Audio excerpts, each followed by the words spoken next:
When it comes to summer collegiate baseball and the WCBL, the two best words are Game 3. And we have that situation tonight here at Next Gen Patch at Cairns Field as the Saskatoon Berries play host to the Regina Red Sox. Game 3 of the best of 3 East Division semifinal series. Good evening, Les Lyons-Rick with you from Next Gen Patch at Cairns Field. Berries won here at home 7-3 back on Friday night. Last night in Regina at Curry Field, it was the Red Sox prevailing 5-3, hence a Game 3 tonight between these two teams. The winner will face the Moose Jaw Miller Express in a best-of-3 East Division final starting Tuesday in Moose Jaw. Augie Groman is the starting pitcher for the Saskatoon Berries tonight. He is a relative newcomer to the team. Joined the team back on the 14th of July, and he gets the Game 3 start. Groman, 6'3", 195-pound right-hander out of San Antonio, Texas, coming off his freshman year at the University of Texas at Rio Grande Valley, and his first pitch is down low and outside to Jake Fowler, the shortstop for Regina, and that first pitch at 7 o'clock.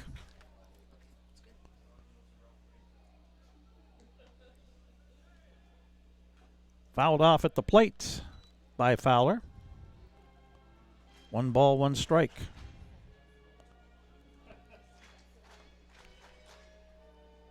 Fowler 1 for 4 last night in Game 2 in Regina. Third baseman Mason Rell at the edge of the infield grass. Speedy Fowler fouls that off. 1 ball, 2 strikes. Groman will be making his 4th appearance for the Berries, 3 in the regular season. A win, no losses, 5.06 earned run average. 1-2 pitch is outside, 2-2 the count. The home plate umpire Kevin Menzik. At first base is the crew chief Ron Shuchuk, and the third base umpire is Phil McGee. 2-2 pitch coming up to Fowler from Groman. Fouled off at the plate. Stays alive at 2-2. Last time Groman pitched was a week ago Saturday at Weyburn. 4 1/3 innings, allowed 5 hits, 4 runs, all earned, struck out 4, walked 3. 10 2/3 innings during the regular season for Groman. He allowed 10 hits, 7 runs, 6 earned, struck out 7 and walked 5. This one on the ground towards first. Josh Henson fields it, goes to the bag himself, and records the out. 1 away here in the top of the first inning.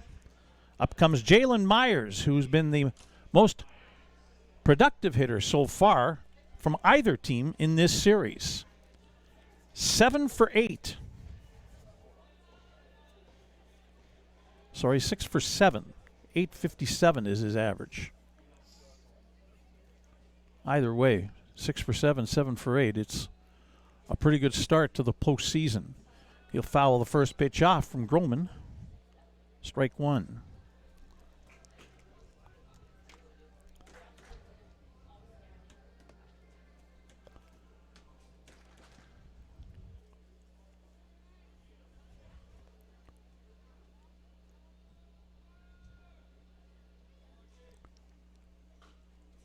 This one's fouled into the Regina Red Sox dugout. Actually, it jumped up over the dugout and into the third base bleachers. 2 strikes quickly. Groman ahead on Jake Fowler. As a freshman, Groman only got into 2 games with the University of Texas at Rio Grande Valley, a Division I school. So appreciating the chance to pitch here in the Summer League. Myers with a fly ball straight away center field. Nash Nichols back a few steps, will make the catch. And there's 2 out. That'll bring up Ian Montz, the center fielder. Montz 0 for 3 last night, but did drive in a run.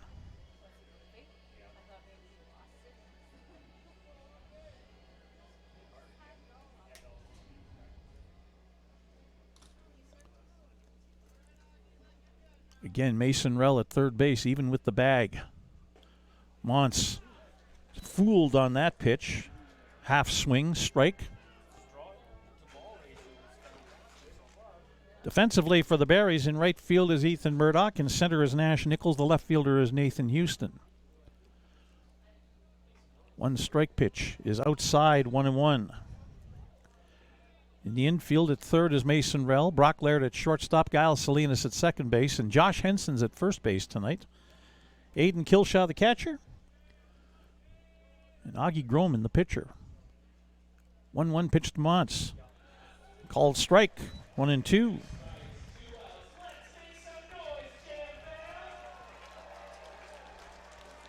Fans being urged to make noise, help Augie Groman and the Berries get off the field and get to the bats. 1-2 pitch, swing and a miss, strike 3.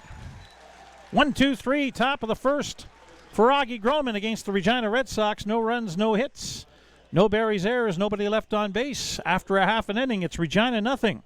And the Saskatoon Berries coming to bat as you're watching Berries baseball on Flow College.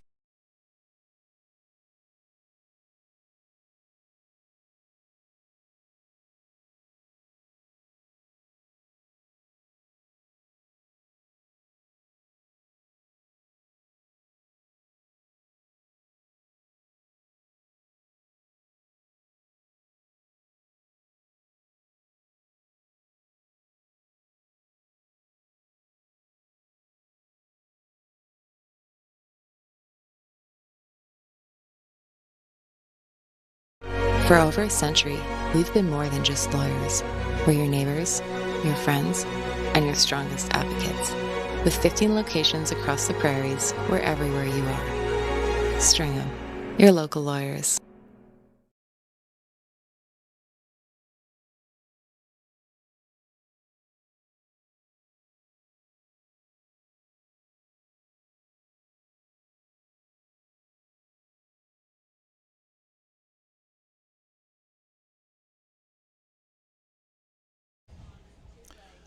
Well, this is a little bit unorthodox. Regina Red Sox are starting Chris Hahn tonight as the pitcher. He pitched the final 2 2/3 innings last night in Regina, getting the save. And here he is right back out to start tonight for the Red Sox. See what kind of pitch count he's on, see what kind of leash he's on from head coach Braden Cobb. Hahn, a right-hander, 6'1", 185 pounds, out of Deerfield, Wisconsin, coming off his sophomore year at Edgewood University. Last night in 2 2/3 innings, he allowed just 1 hit and struck out 3. So a very effective job by Hahn last night to get the save in relief of Samuel Jackson. And now here he is starting less than 24 hours later. He'll face Brock Laird to lead it off.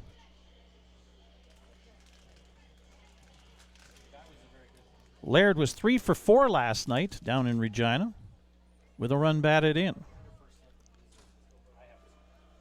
Barry's shortstop. Hahn's first pitch hit foul up the third baseline, strike 1.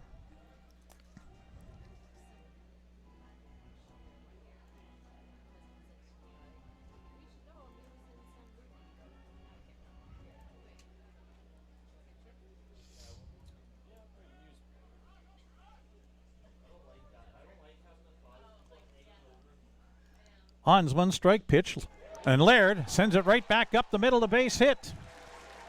Leadoff single for the Berries in their half of the first inning.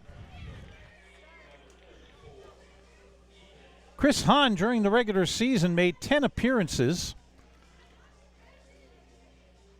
6 starts. He had a record of 3 wins and 1 loss with 2 saves, or 1 save I should say, and a 4.08 earned run average. His appearance last night against the Berries was his first of the season. Ethan Murdoch now up to bat for the Saskatoon Berries. Fouls the first pitch off, strike 1. Murdoch 2 for 4 last night, including a 2-run home run that gave the Berries a 2-1 lead at one point.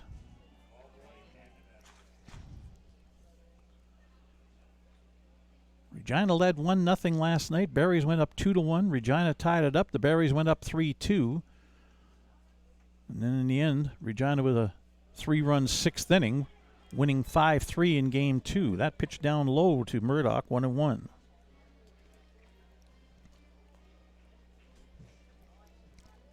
Hahn in 39 2/3 innings during the regular season allowed 48 hits.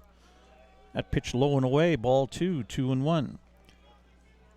Besides the 48 hits, 23 runs allowed, 18 of them earned, 33 strikeouts and 16 walks for Chris Hahn. Swing and a miss on an off-speed pitch. Looked like a changeup. 2-2 the count on Ethan Murdoch with Giles Salinas, the second baseman, on deck.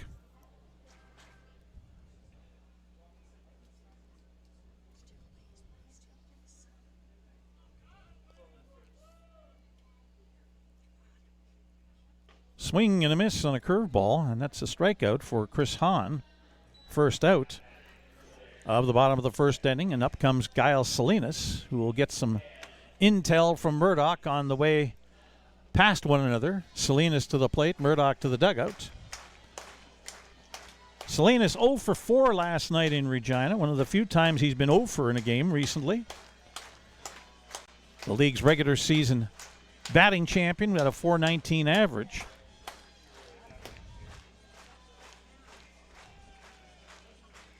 Right-handed hitter, Quintahara, Mexico. Breaking ball, down low and away, ball 1.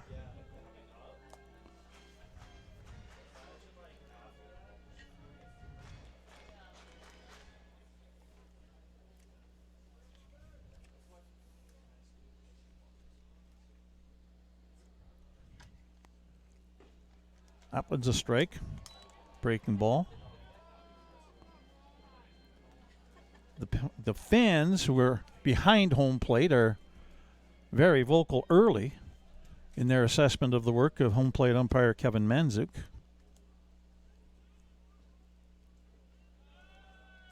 They'll agree with that one. Low and away, ball 2, 2-1. There is no pleasing some people, I swear.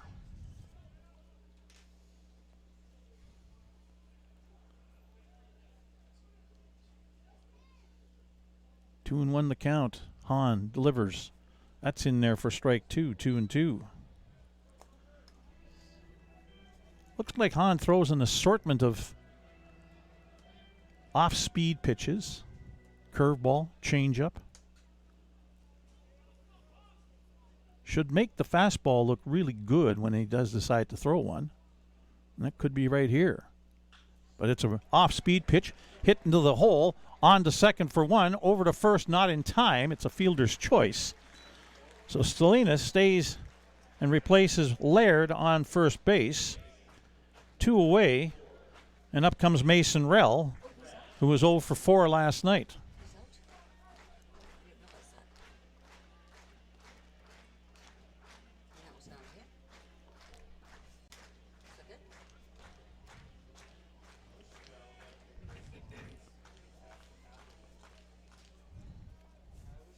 Rell coming off his sophomore year at Indiana State University. Breaking pitch is low, ball 1.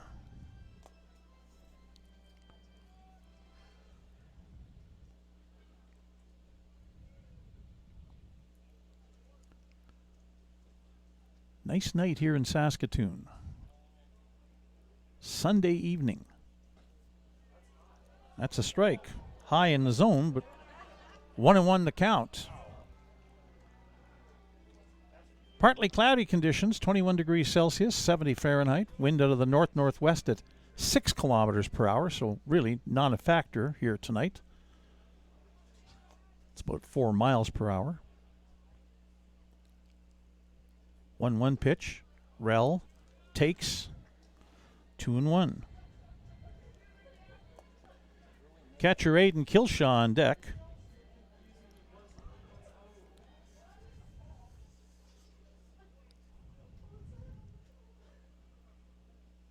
Hahn kicks and delivers. Bounces that one in, blocked by the catcher, Daniel Castellanos. And now it's 3-1.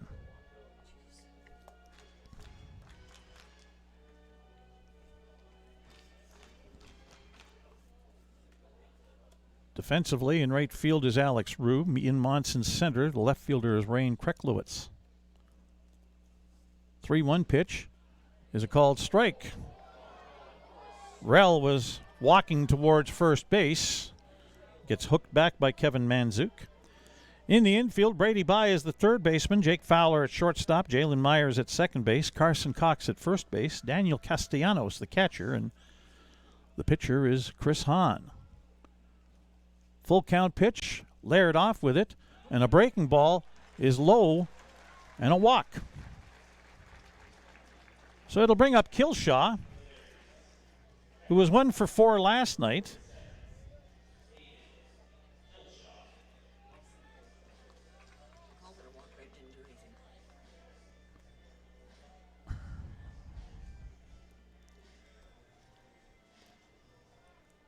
Kilshaw coming to the plate.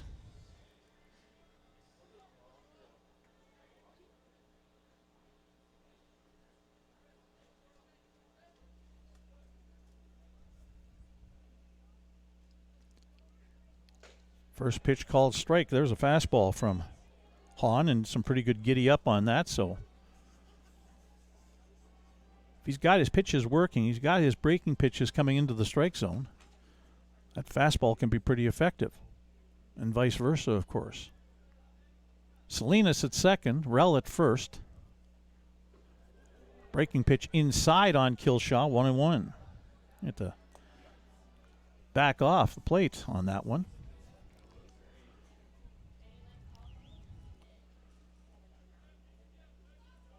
Sunglasses are out. Sun bathes most of the field still, with the exception of the infield, right up until the pitcher's mound. Swing and a miss. Kilshaw going after a low breaking pitch, 1-2. Of course, the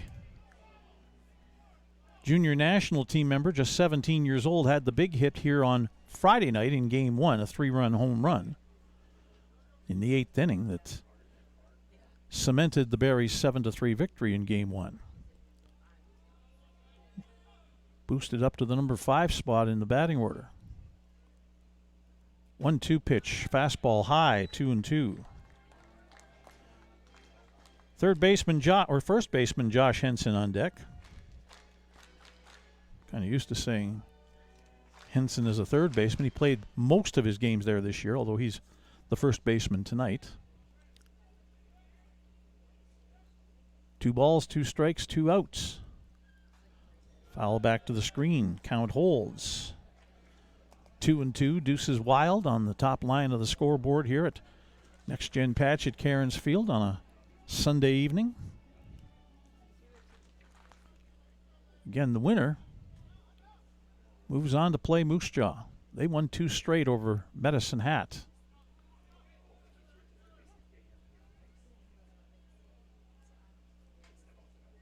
2-2, and it's high and away. Full count. Second straight hitter that Hahn goes full with the count. He's thrown a few pitches this inning. Unofficially, this will be the 25th pitch of the bottom of the first inning for Chris Hahn. Runners will be moving with the pitch. There they go. 3-2, and Kilshaw swings and misses at a low pitch. Castellanos has to dig the ball out of the ground and throw on to first to complete the out. For the Berries in the bottom of the first inning, no runs, 1 hit. There were no Regina errors, 2 runners left on base. After an inning, no score. Saskatoon and Regina, you're watching Berries baseball on Flow College.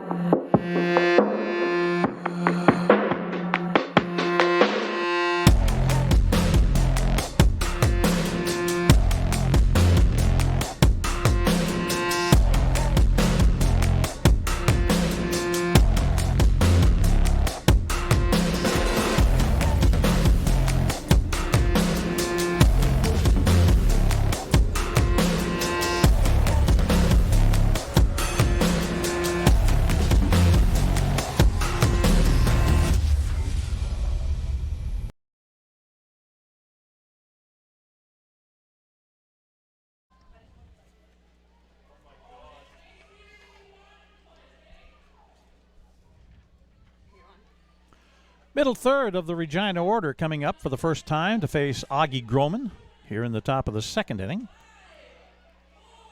Out of town, top of the ninth inning in Sylvan Lake, their third game of a best-of-3 West Division semifinal. And the Gulls, the homestanding Gulls, lead Lethbridge by a score of 3-2. The winner of that game, that series, moves on to face the Okotoks Dogs in the West Division final starting Tuesday in Okotoks, Alberta. Brady Bye, who had the big hit last night, a 3-run home run in the bottom of the sixth inning, gave the Red Sox a 5-3 lead at that time, and that's how the game ended. That score, 5-3. Up for the first time to face Augie Groman. Bye was 2 for 4 last night, including that 3-run home run. First pitch from Groman, outside, ball 1.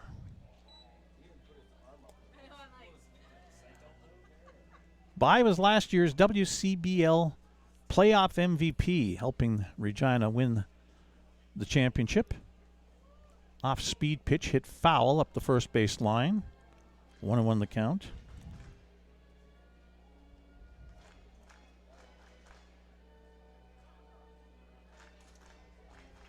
It's my first time getting a chance to see Augie Groman pitch. The other 3 appearances were on the road. Bye fouls that off. Behind 1-2. Because he's a late guy, I don't have any information on him with regards to what he throws. I have a little cheat sheet of all the pitchers from head coach Joe Carnahan. That one's outside, 2-2 and low. Daniel Castellanos, the catcher, and left fielder Rain Kreklowitz scheduled to hit for Regina here in the top of the second inning. Groman's 2-2 pitch upcoming to Brady Bye. Fastball fouled back onto the screen. Bye hangs in there. 2-2.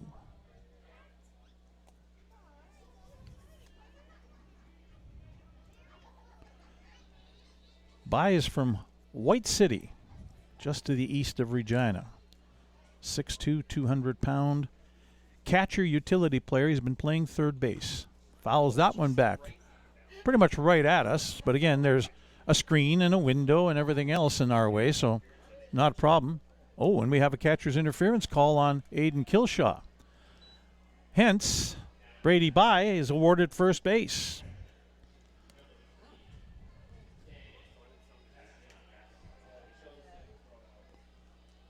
So now it'll bring up Daniel Castellanos.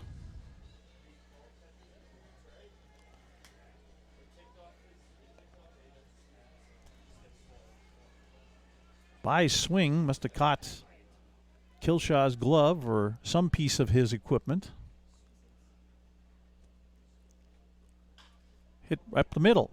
Salinas to second for 1. Laird to first. Double play. And now, what have we got here? Oh, we got the third base umpire. Was maybe going to call interference on Bye if there wasn't an out at first base. As Bye went crashing into second base trying to break things up. I don't see where the problem was there, but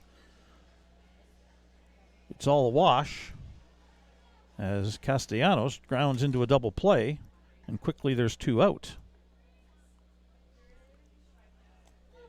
Rain Kreklowitz, the left fielder, now up.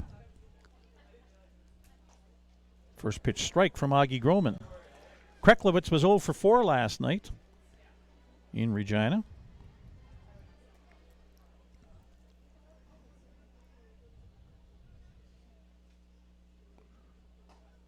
On the outside corner, strike 2. Quickly, Groman ahead 2 strikes on Rain Kreklowitz. Outfielder from Toronto, coming off his freshman year at Northeastern Oklahoma. 2-strike pitch from Augie Groman. Swing and a miss, strike 3. Kilshaw will tag him to finish the out. And it's a 3-up, 3-down inning with the help of a double play ball. No runs, no hits. No Barry's errors. Nobody left on base after an inning and a half. It is scoreless. Saskatoon and Regina as you're watching Barry's baseball on Flow College.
Bottom of the second inning upcoming.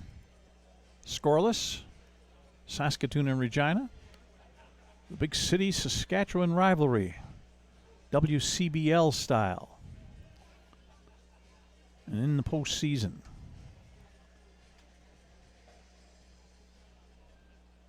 Chris Hahn will face the 6, 7, 8 hitters for the Berries here in the bottom of the second. Josh Henson, the first baseman. DH Nick Stinson.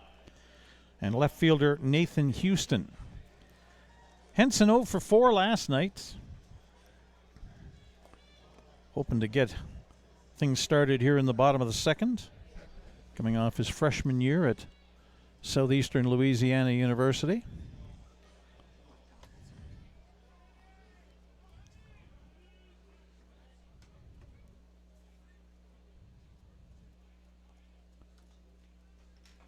Breaking pitch is in for a strike.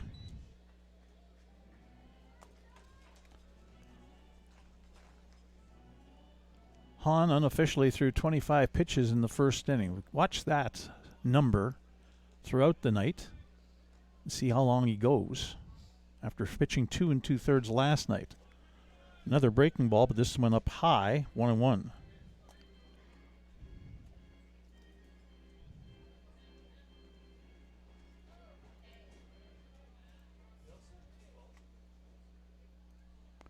Swing and a miss.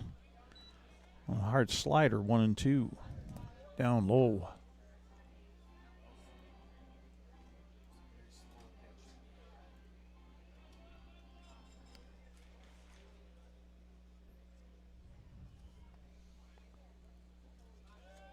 Low and away with a breaking ball, 2-2.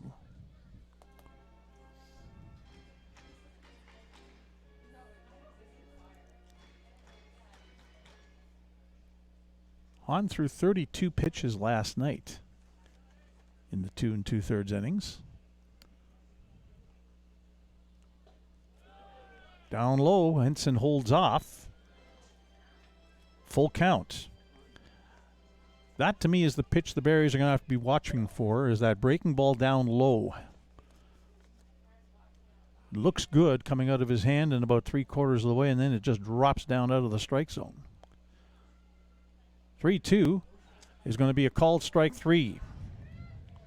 Third strikeout already for Chris Hahn.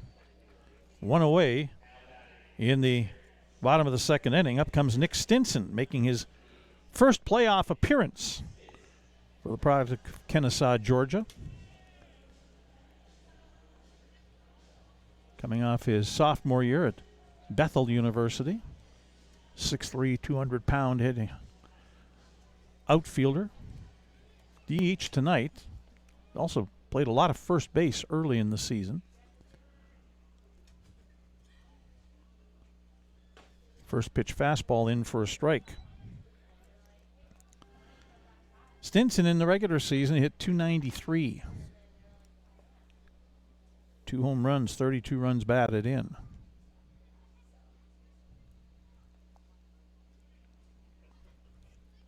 Breaking pitch swung on and missed, strike 2.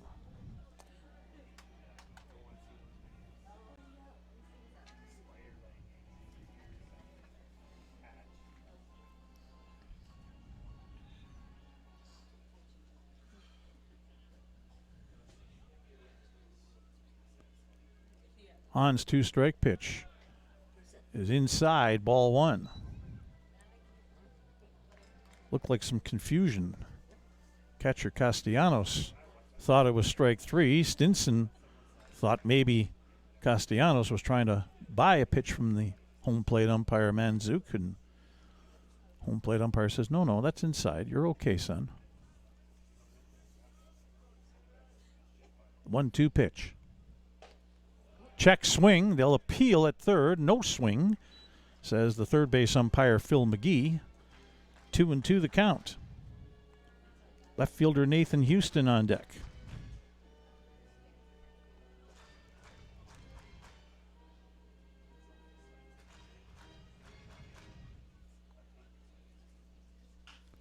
Hit on the ground, knocked down by the first baseman. Now a race to the bag, and Carson Cox will win that by about a step. And there's 2 away. Nathan Houston 1 for 4 last night for the Berries in Regina.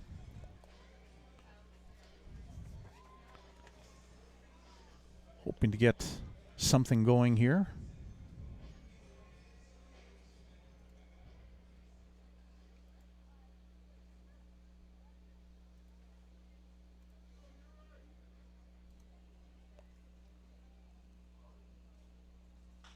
First pitch swinging, knocked down at third by By, but off his glove towards short, and no play. And that'll be a base hit for Nathan Houston.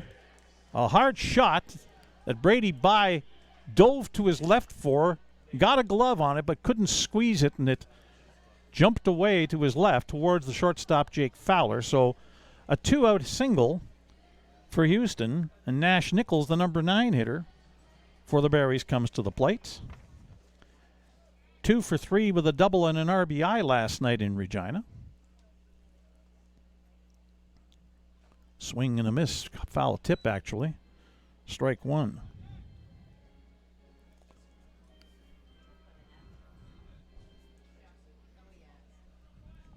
Nichols from Waxahachie, Texas.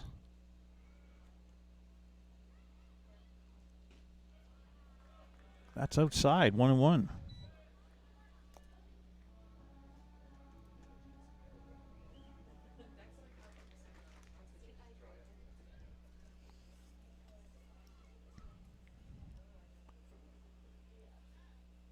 Houston takes off. Curveball inside. Castellanos' throw safe at second base. That was close. Great throw by Castellanos. Myers put the tag on, but the hand got in before the tag on the arm. Stolen base for Houston. Pitch was inside. 2-1 the count on Nash Nichols.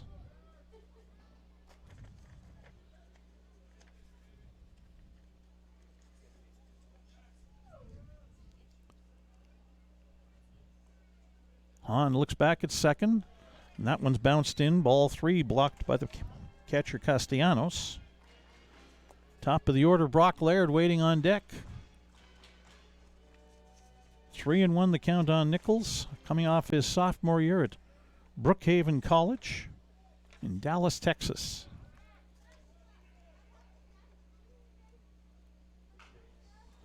High chopper into the hole at short. Fowler with the long throw in time to beat the speedy Nichols, and that is the end of the bottom of the second inning. No runs, 1 hit. No Regina errors, 1 runner left on base. After 2, it's scoreless. Saskatoon and Regina, as you're watching Berries baseball on Flow College.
Top of the third inning at Next Gen Patch at Cairns Field. Bottom third of the Regina order to face Augie Groman for the first time. Game 3 of the best of 3 East Division semifinal series between the Saskatoon Berries and the Regina Red Sox is scoreless. Carson Cox, the first baseman, up first. He was 1 for 4 last night in Regina in Game 2. Right-handed hitter.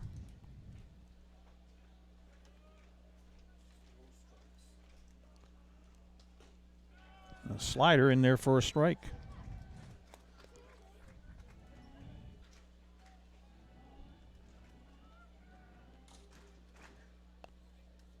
6'1", 220-pound right-handed hitting Carson Cox. Swing and a miss and another breaking pitch, 0-2. Cox from Dublin, Ohio, coming off his redshirt freshman year at Indiana State. So again, he and Mason Rell, the third baseman for the Berries, familiar with one another. 2-strike pitch, low down, low, 1-2. Derek Kipke, the DH, is up next. Alex Rue, the right fielder, also scheduled to hit here in the top of the third inning. Augie Groman with a 1-2 pitch. Fastball is strike three. Ball gets away from Kilshaw, has to chase it down, throws to first. Henson with the catch will tag the bag in time. That was one of the more exciting strikeouts you'll see in a while. Called strike three. Carson Cox didn't realize it right away, but the ball got away from Kilshaw almost to the backstop. He scrambles back, gets it, throws high and wide. Henson with an athletic play to make the catch, and then scrambled to touch the bag ahead of the base runner Cox. Derek Kipke, the DH now, with one away. 3 strikeouts for Groman. First pitch swatted back up through the middle, and that just missed Groman, who taps his heart and says, "Ooh, that was close." Base hit for Derek Kipke. And Regina has their first hit of the evening. Brings up Alex Rue, the right fielder. Rue 2 for 4 last night.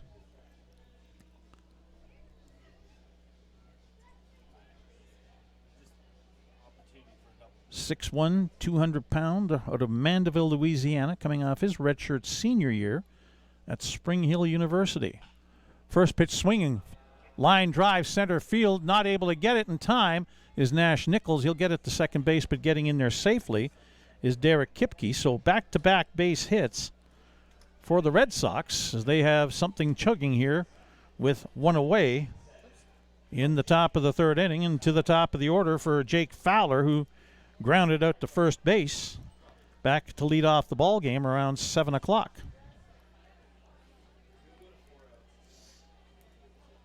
Fowler hitting 111 for the series, 1 for 9, including that ground out in the first inning.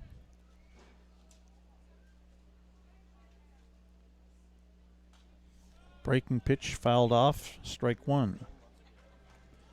Jalen Myers, the second baseman, on deck.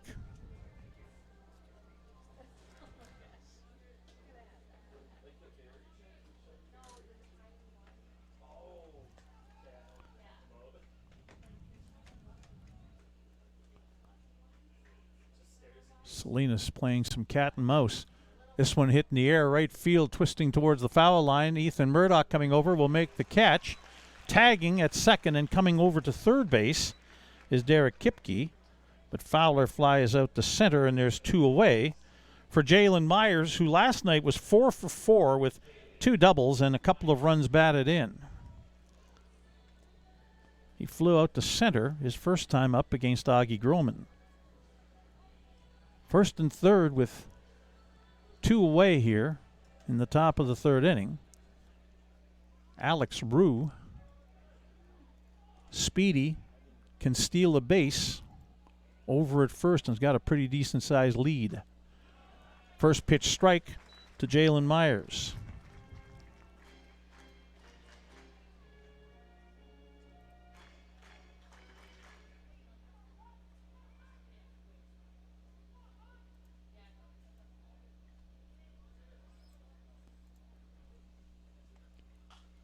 Fouled off. This will get over top of the Berries first base dugout and over the first base bleachers out of play.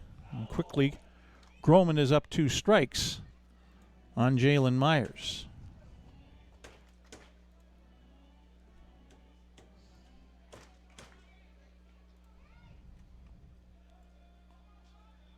Rue had 12 stolen bases. Timeout called. 12 stolen bases without being caught during the regular season.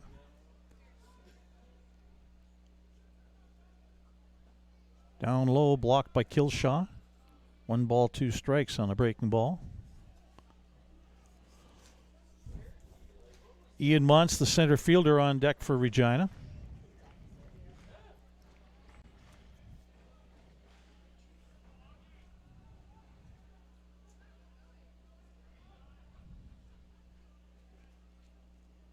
Kicks and delivers, fouled off. Myers stays alive. 1-2 the count. That foul ball hit the screen down the right field side and went into the cylinder that has the tarp wrapped around it for the field. Wanted to go for a run through the tunnel, that ball. 1-2, Rue takes off, pitch up high, won't draw a throw. So now second and third, and a 2-2 count to Jalen Myers.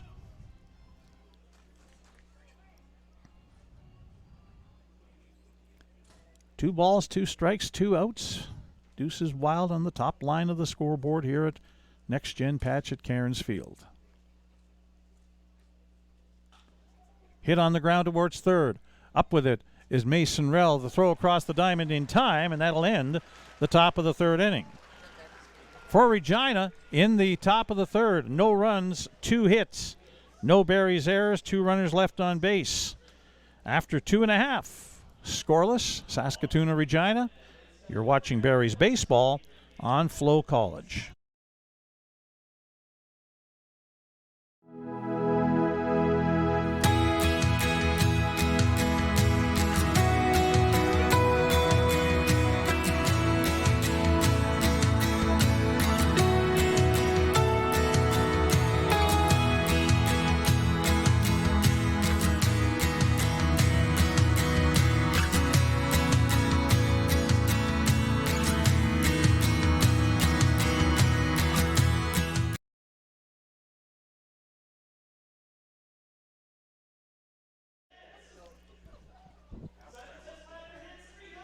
Bottom of the third inning.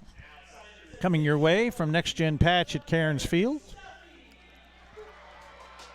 Scoreless. Barry's in Regina. Again, the Red Sox, the defending league champions. But they had kind of a roller coaster ride of a season. They were 15-23 just before the All-Star break, and all of a sudden, on the 17th of July, their head coach, Rai Pathakos, was let go.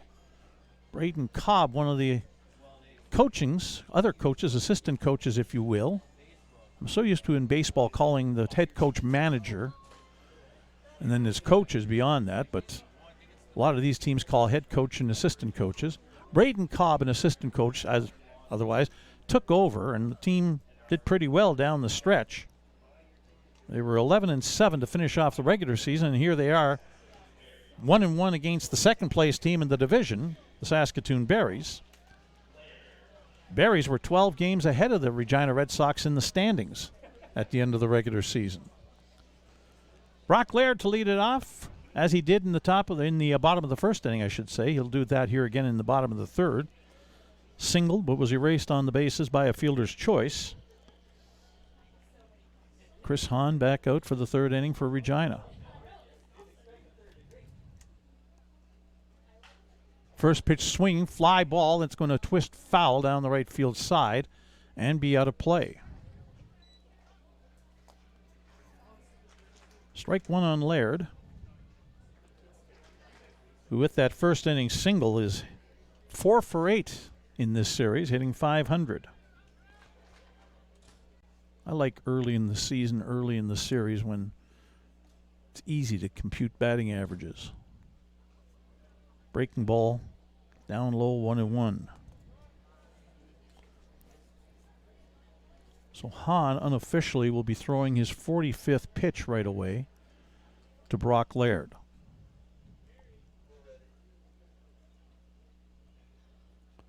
Bounces that one in, off of the catcher Castellanos. 2 balls, 1 strike. Right fielder Ethan Murdoch and second baseman Giles Salinas scheduled to hit for the Berries here in the bottom of the third inning of Game 3 of the East Division semifinal. 2-1 pitch. Hit up the middle, but there, and under the glove of the shortstop Fowler into center field. And that'll be a base hit for Laird. He's 2 for 2. Third hit of the ball game for the Berries. It'll bring up Ethan Murdoch, who struck out his first time against Hahn.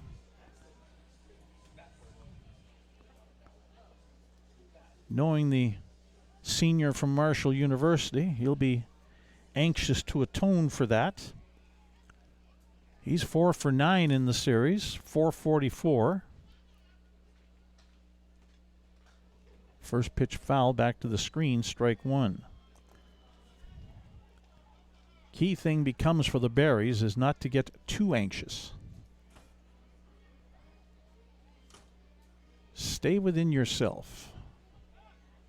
Goes for both teams tonight, the Game 3 situation. A check on Brock Laird over at first base. He'll dive back into the bag. Laird in the regular season had 6 steals. Was caught 3 times. Breaking ball, down low, 1-1.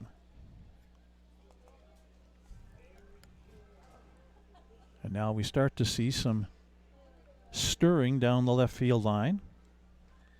Mateo Pierre has catcher's gear on. There's a check again at first on Laird.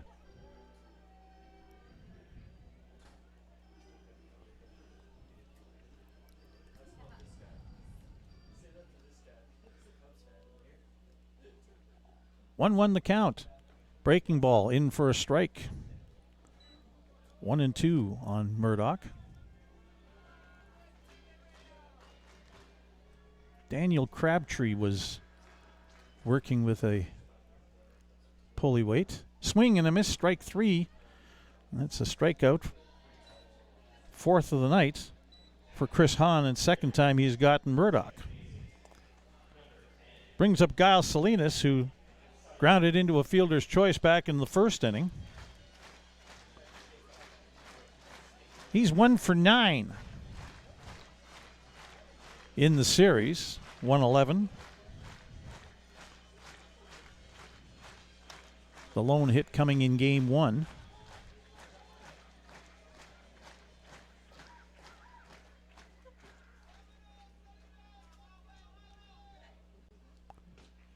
And a breaking ball in for a strike.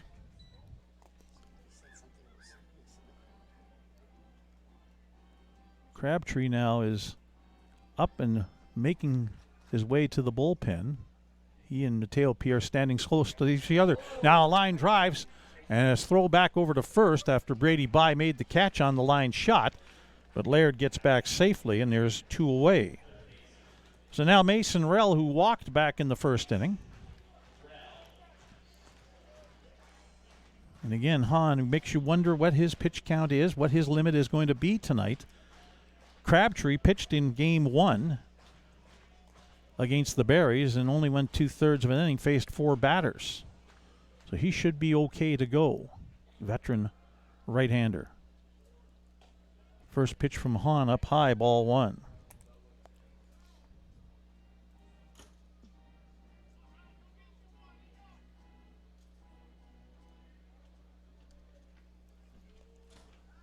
Check on Laird at first. He's back safely.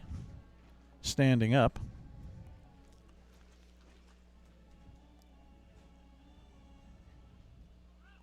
Another check on Laird at first. That draws the ire of the crowd.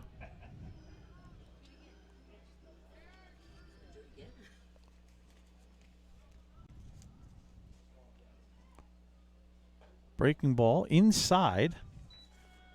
2-0 the count on Mason Rell.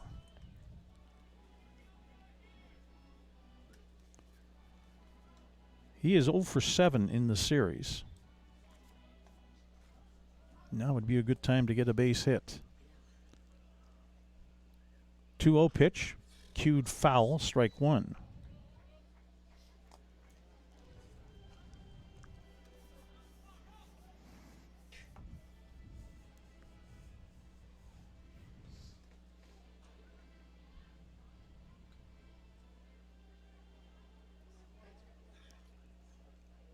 Ready to go again.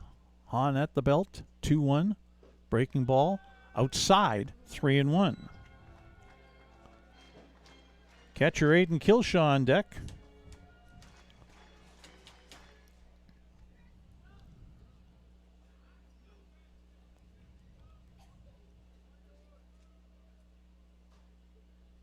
And that's bounced in ball 4.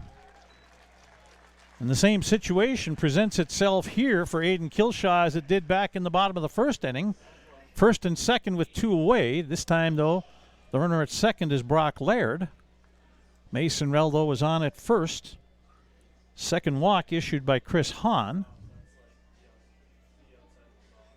And now more folks start making their way down the left field line. Vittorio Iacobucci and David Gordon also heading down towards the bullpen area.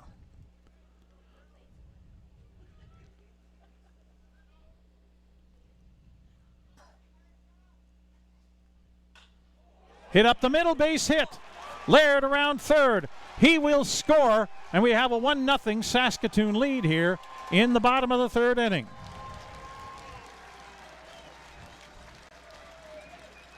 For Aiden Kilshaw, that is his 4th hit of the series in 10 at-bats, so he's hitting .400 and his 4th run batted in. Up comes Josh Henson now with 2 away. Runners on first and second as Ian Montz's throw was cut off in the infield, preventing Rell from going any further than second base. Henson struck out his first time up. Breaking ball, low, blocked by Castellanos, ball 1. And now we're going to get Zane Poland, the pitching coach for Regina, come out to chat with Chris Hahn. He pitched 2 2/3 last night. He's at 2 2/3 right now. A lot more pitches tonight than he had last night. Unofficially at 59 pitches right now for Hahn, as Daniel Crabtree is now throwing with a little more purpose and urgency down the left field line.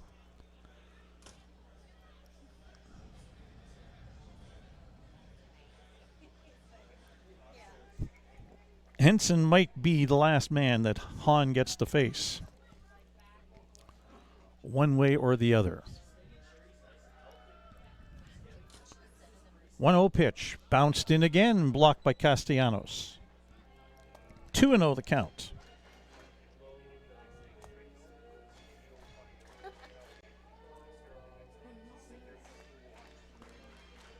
Nick Stinson is the on-deck hitter for the Berries.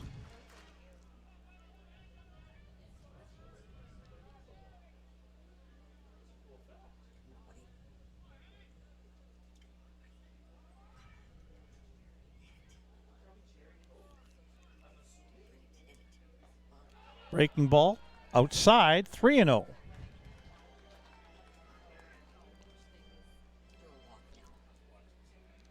Henson, in all likelihood, will be taking 3-0. You'd have to imagine. Hahn has to come in. 3-0 is low, ball 4.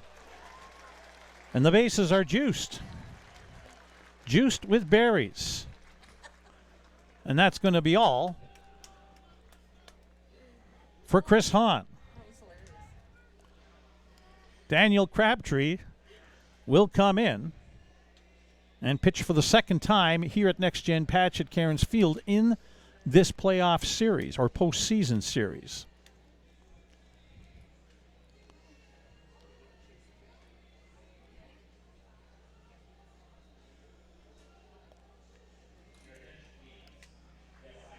Crabtree did not pitch in the 2025 season, but did in the previous 2 summers, 23 and 24.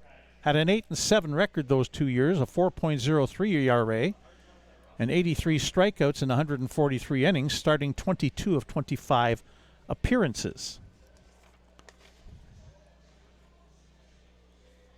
Crabtree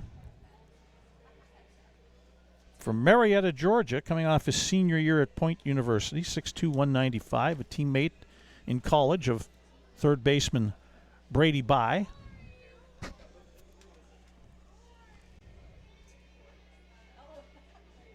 Back on Friday, Crabtree pitched 2/3 of an inning and took the loss in the 7-3 Barries win. Gave up 2 runs, 1 earned, walked 1, just faced the 4 batters. His postseason ERA is 10.50 coming into tonight. During the regular season, Daniel Crabtree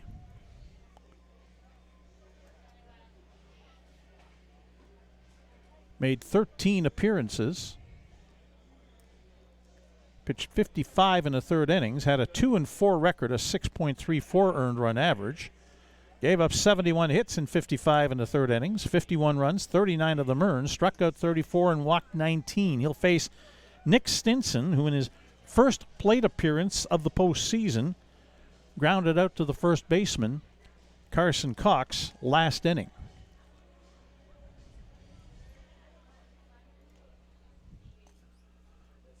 Bases loaded, 2 away.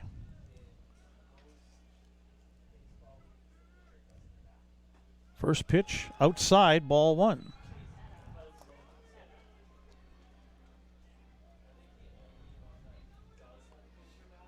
Crabtree pitched 2 times in the regular season against the Barries early in the year.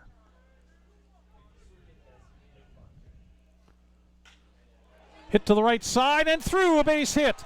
1 runs in to score in Mason Rell. On his way home is Aiden Kilshaw. That ball will be cut by Crabtree, the pitcher, just before it gets to the plate. And the Barries have a 3-0 lead on a 2-run single from Nick Stinson. Henson stops up at second base. Rell and Kilshaw score.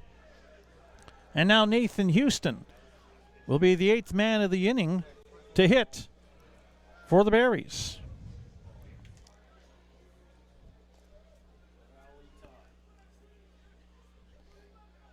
Houston singled back last inning. 2 for 9 in the series, 222. Swing and a miss at the first pitch from Crabtree, strike 1.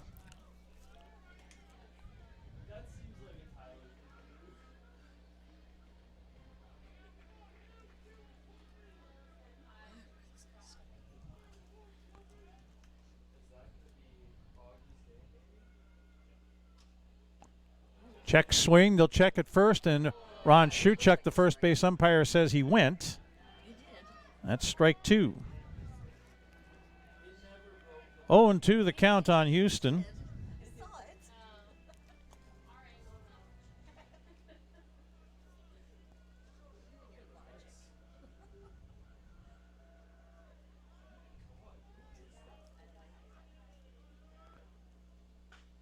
Check swing, roller out towards second. Up with it, Myers to first, and he's out.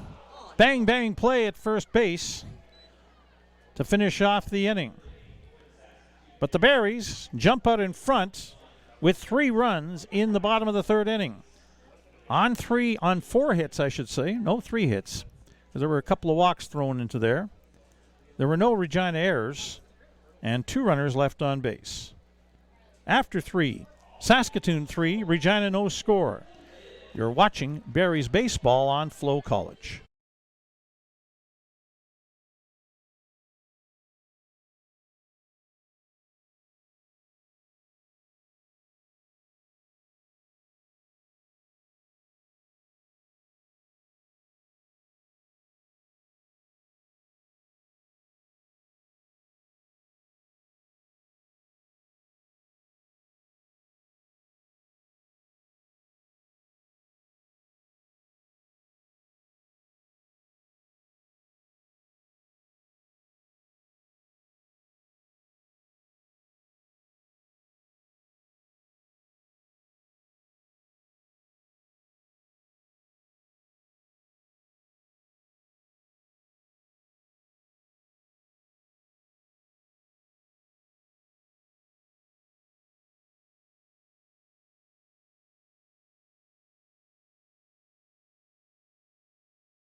Augie Groman back up to pitch for the Berries here in the top of the fourth inning, now staked to a 3-0 lead. Your unofficial line score through 3 innings. For the Berries, 3 runs on 5 hits, no errors. They've left 5 runners on base. Regina, no runs, 2 hits, no errors. They've left 2 runners on base. Meat of the order for Regina to face Groman here in the top of the fourth inning. Ian Montz, the center fielder, leads it off. Takes an outside pitch, ball 1 from Augie Groman. Montz struck out in the first inning. 0 for 7 in the series, surprisingly. Line drive right field, that will get down. And there's his first hit of the series, a base hit. We'll bring up Brady Bye, who was awarded first base in the second inning on catcher's interference.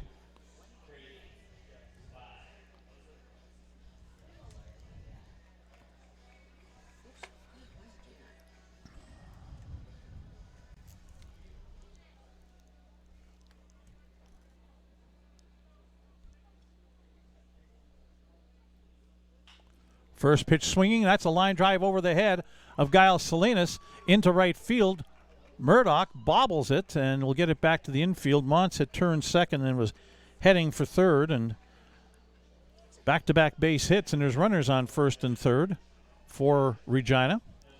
And up comes Daniel Castellanos, the catcher, who grounded into a double play back in the second inning. Regina looking to respond here against Augie Groman in the top of the fourth.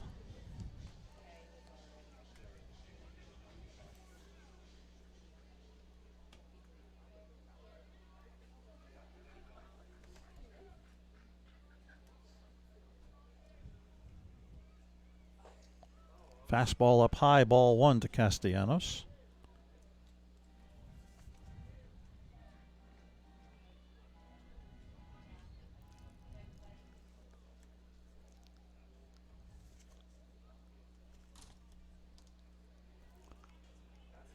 Breaking ball outside, 2-0. That brings some grumbling from the crowd.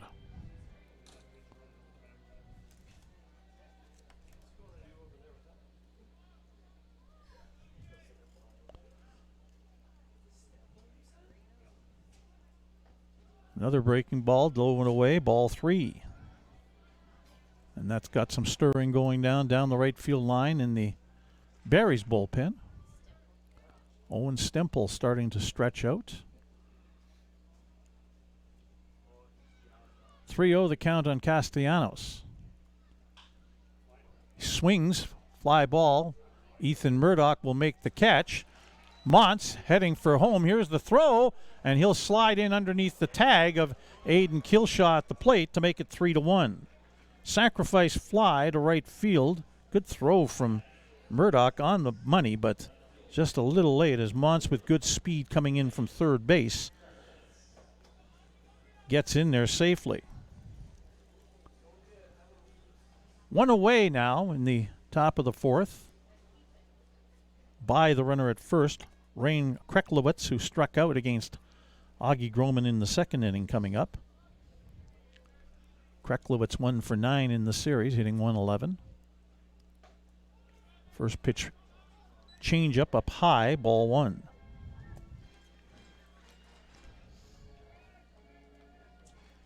First baseman Carson Cox on deck for Regina.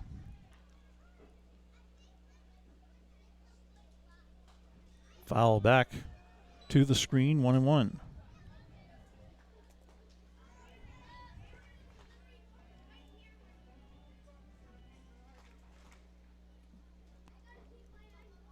Brady Bye in the regular seasons had 12 stolen bases and was caught twice.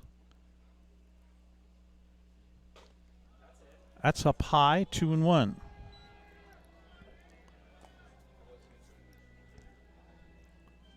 More grumbling from the assembled.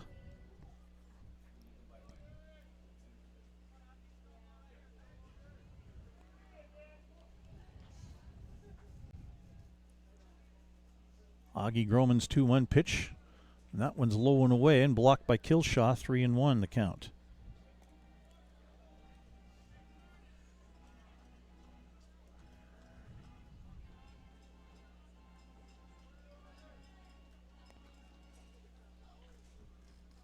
Barry's defensively set up as if Kreklowitz is going to go the other way.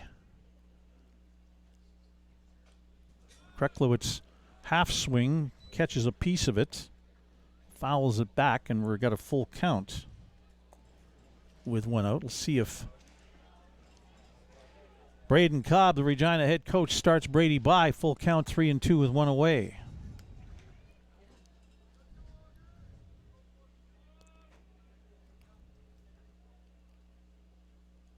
It's not going. Swing and a miss, strike 3.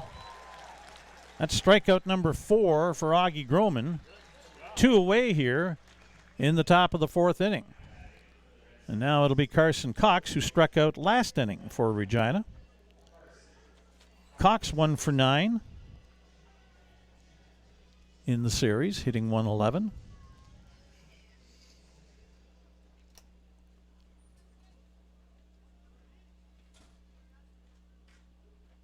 Breaking ball outside, ball 1.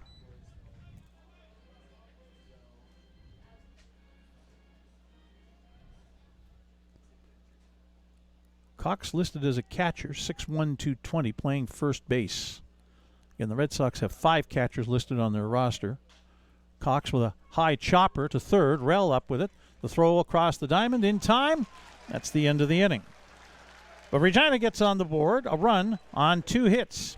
No Barry's errors and 1 runner left on base. After 3.5, Saskatoon 3, Regina 1, as you're watching Barry's baseball on Flow Call.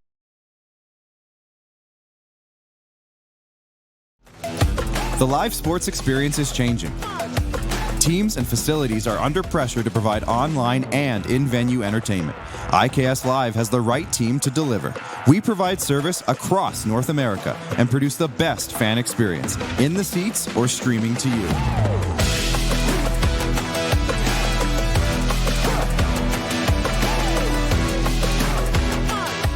IKS Live continues to bring you the best seat in the house.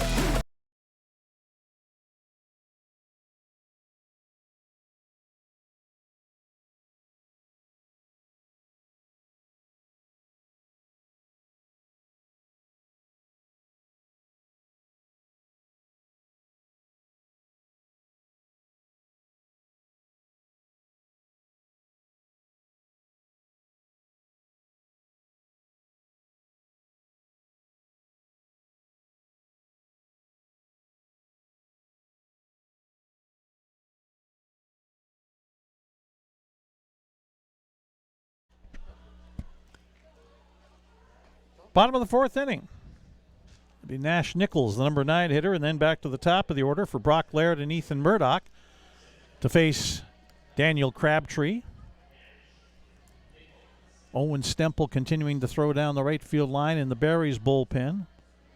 Vittorio Iacobucci and David Gordon milling about down the left field line in the Regina bullpen area. Nash Nichols was on a ground out back in the 2nd inning. First pitch swinging at a fastball, strike 1. Nash 4 for 8 in the series with a run batted in. Takes a strike, 0-2. He's behind quickly to Daniel Crabtree.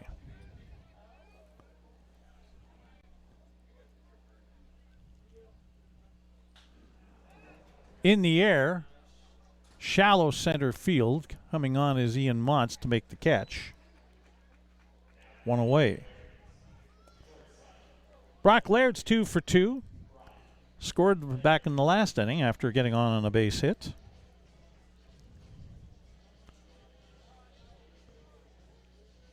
Laird during the regular season hit .344 with 6 home runs and 42 runs batted in.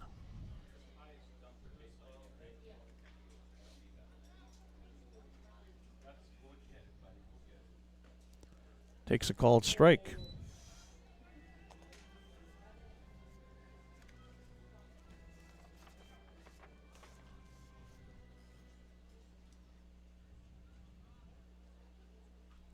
Fastball up high, 1-1 from Crabtree.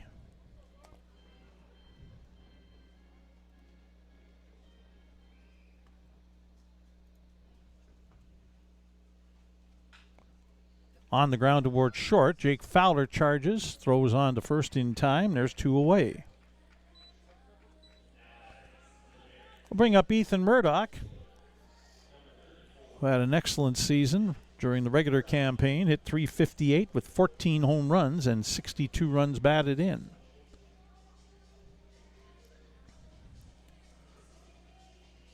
He would know Daniel Crabtree a little bit.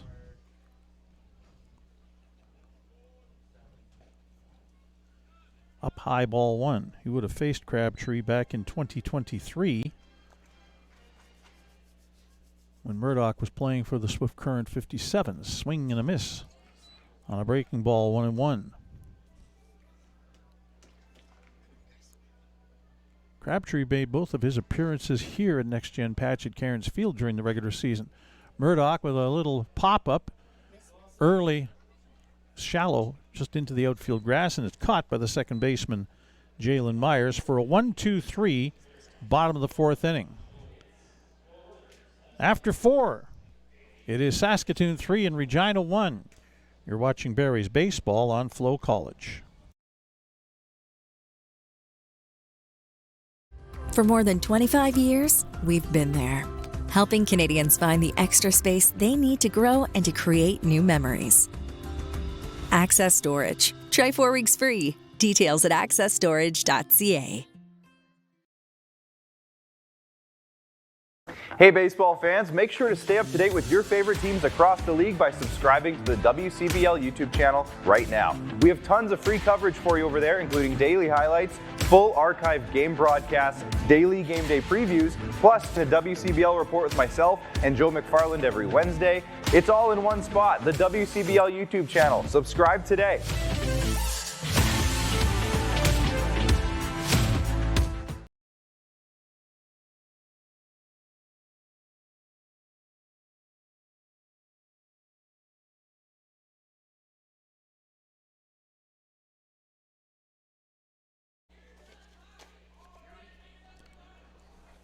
New pitcher into the ball game for the Saskatoon Berries as we go to the top of the 5th inning. It'll be Owen Stemple coming on.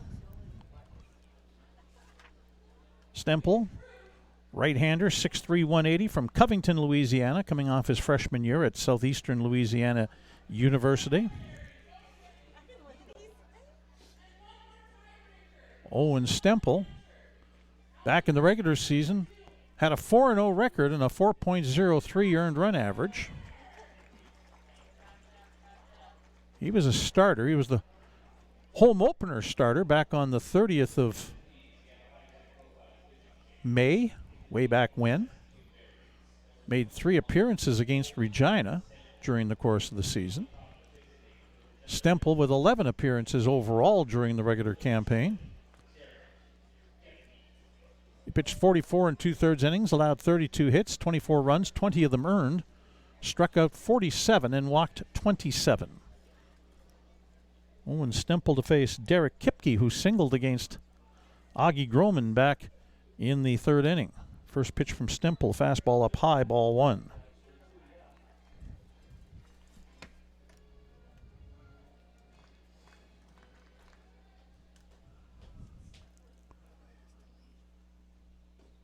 One 0 pitch, slider outside, ball 2, 2-0.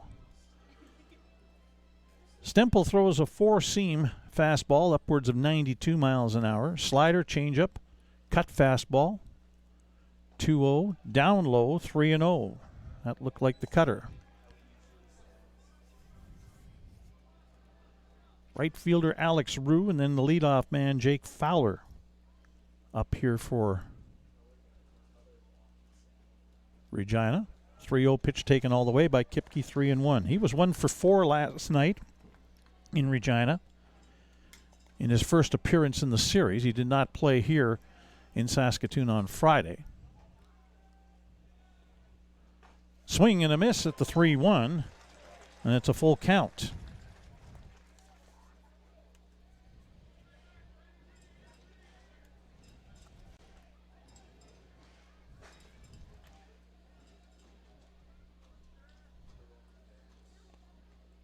Full count pitch.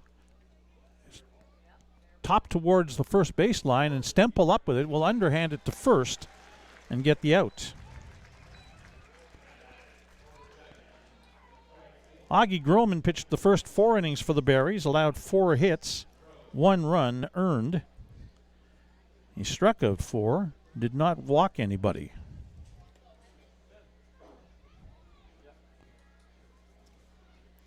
He faced 16 batters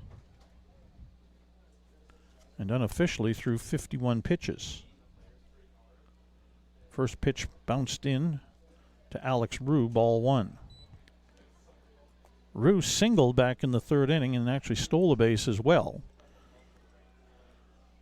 The Red Sox, though, were unable to score when they got runners on 2nd and 3rd with 1 away that inning. Swing and a miss at the fastball, 1-1.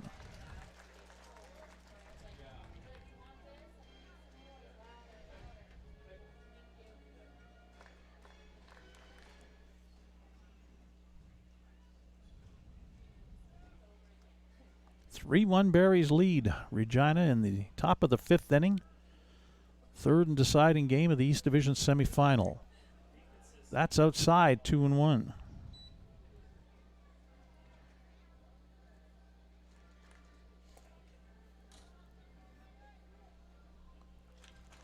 Again, Jake Fowler, the shortstop, leadoff man for Regina, on deck. 2-1 pitch. Rue hits this one softly into right field. It'll get down for a base hit. He's 2 for 2 in the game. And now 4 for 8 in the series, hitting .500. Jake Fowler 0 for 2 in the game. .348 hitter during the regular season with 10 runs batted in.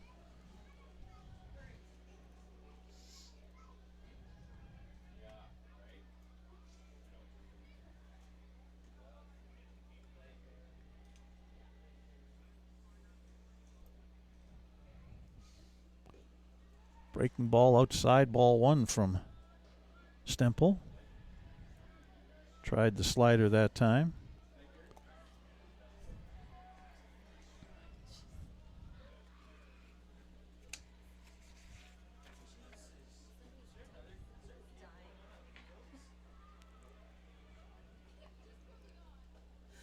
That stays up and in. Ball 2 with a curve. Or changeup, I should say. And now Dustin Mulliken, the Berries pitching consultant, comes racing out of the first base dugout to chat. There's action down the right field line in the Berries bullpen as Brooks Jones doffs the undershirt, puts the uniform shirt back on. And he'll start warming up for the Berries.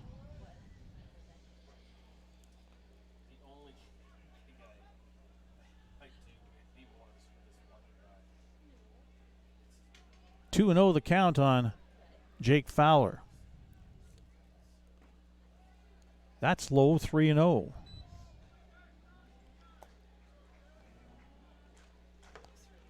One away, runner on first. Here in the top of the 5th. 3-0 pitch is a called strike as Fowler takes all the way.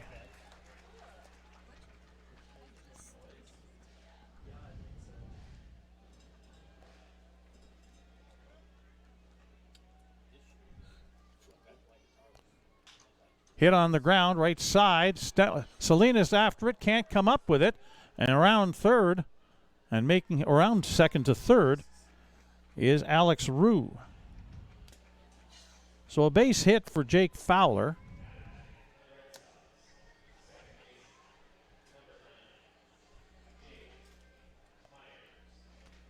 And Jalen Myers, the second baseman, coming up.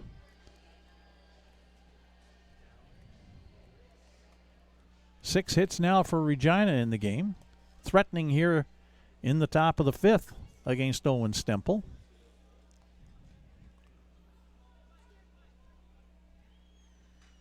Fouls the first pitch back, strike 1.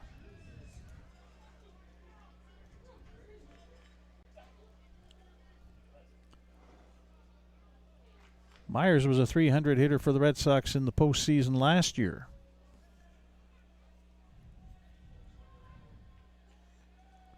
Hit .364 during the regular season. There's a pitch on the inside corner at the knees, strike 2. Myers had 7 home runs and 24 runs batted in during the regular season. He's 0 for 2 tonight.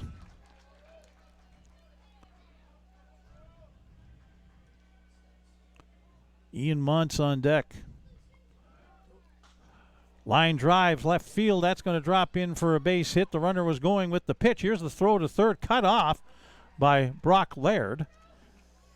And a run in makes it 3-2 as Fowler is on third and Myers on first.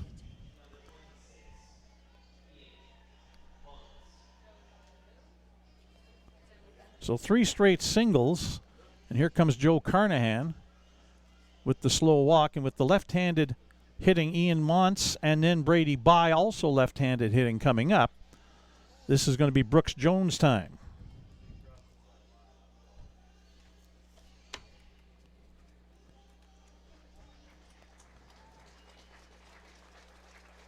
Owen Stempel faces 4 batters. A third of an inning. He's still responsible for the 2 base runners. Gives up 3 hits. No strikeouts, no walks. Again, he faced 4 batters. And he threw 18 pitches.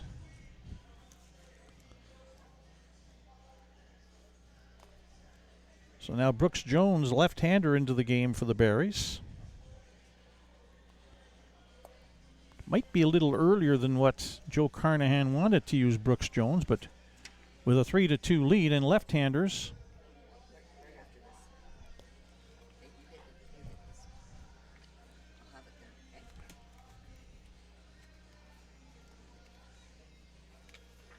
Brooks Jones coming into the ball game. Lefty, 6'3", 200 pounds, out of Lawrence, Kansas, coming off his sophomore year at the University of Texas, Rio Grande Valley. Be his first postseason appearance for Brooks Jones. During the regular season, 2 wins, 1 loss, 2 saves, a 1.75 earned run average. Jones made 17 appearances during the regular season, including 5 against the Regina Red Sox. Jones pitched 25 2/3 innings during the regular season, allowed 14 hits, 9 runs, 5 of them earned, struck out 33 and walked 14. He'll face Ian Montz with 1 out and runners on first and third.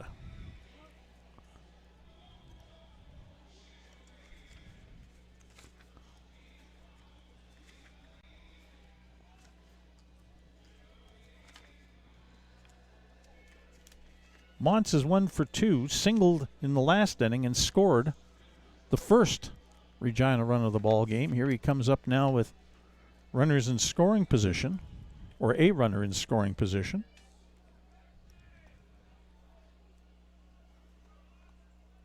Lefty on lefty. That's in for a strike.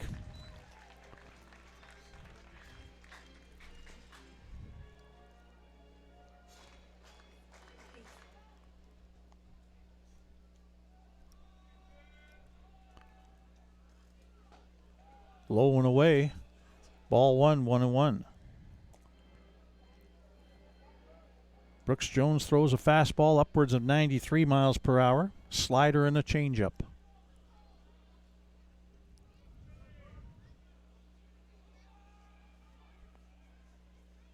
The 1-1 to Montz. Fastball inside, 2-1.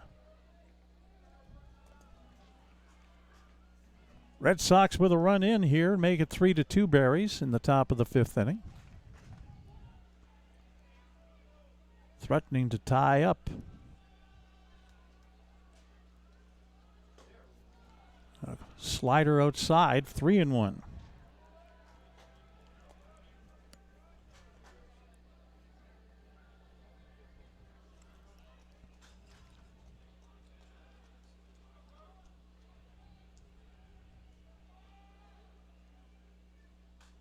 Foul back to the screen. Full count.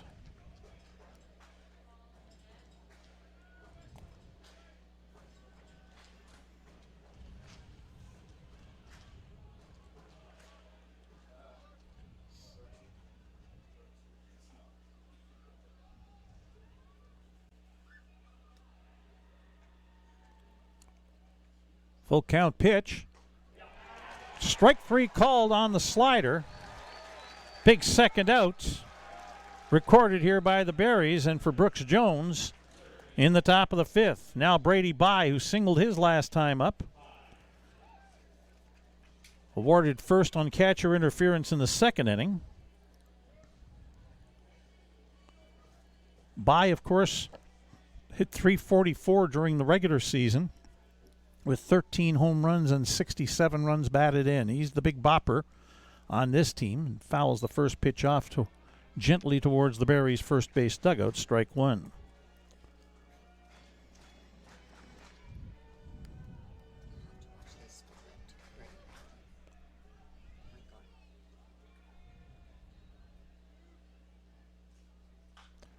Little looper, that'll get over the head of Rell and into shallow left field. A base hit to tie the ball game up at 3-3.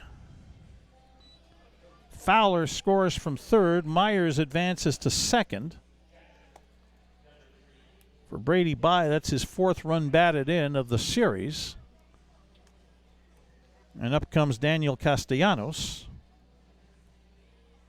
who had a sacrifice fly last inning to drive in Montz with Regina's first run. He is 0 for 1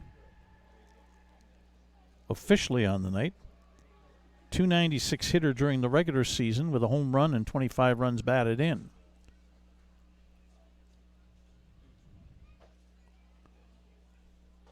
Slider in for a strike.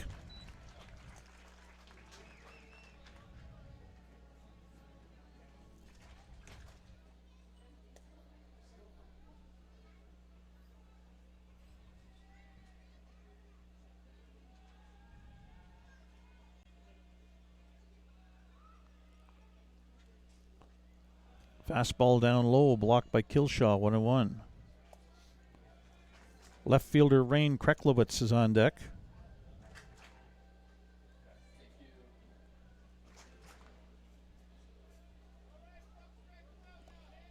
Three in Game 3 of the best of 3 East Division semifinal. 1-1 pitch.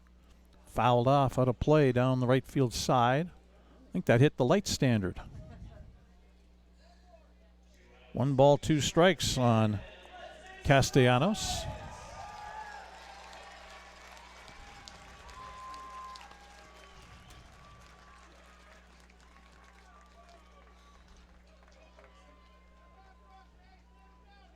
Jones's 1-2 pitch. Fastball hit on the ground. Salinas picks it, throws on to first, and that's the end of the inning. But Regina scored 2 runs in the top of the 5th inning on 4 hits. There were no Berries errors and 2 runners left on base. After 4.5, halfway through Game 3, it is tied at 3 between Saskatoon and Regina. You're watching Berries baseball on Flow College. For over a century, we've been more than just lawyers. We're your neighbors, your friends, and your strongest advocates. With 15 locations across the prairies, we're everywhere you are. String 'em.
hitting .419.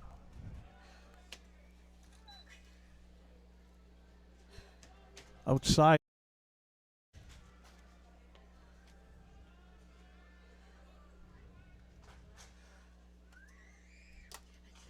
Salinas fouls it back, 1-2.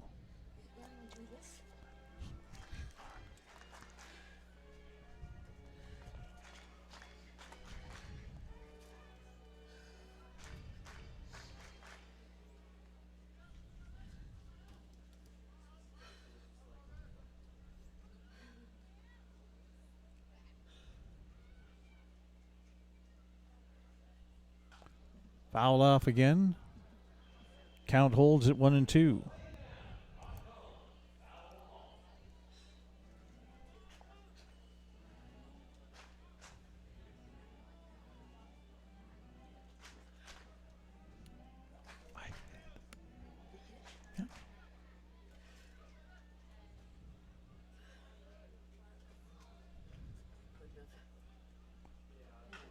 Salinas with a line drive right field. Coming on, though, and making the catch is Alex Rue as that sliced right to him into his path to the ball for the first out. Mason Rell, who's walked twice tonight against Chris Hahn, the Regina starter, who went 2 2/3 innings, allowed 4 hits, 3 runs, all earned. Struck out 4 and walked 3 through 62 pitches to 15 different batters. Daniel Crabtree on. Swing and a miss by Rell, strike 1.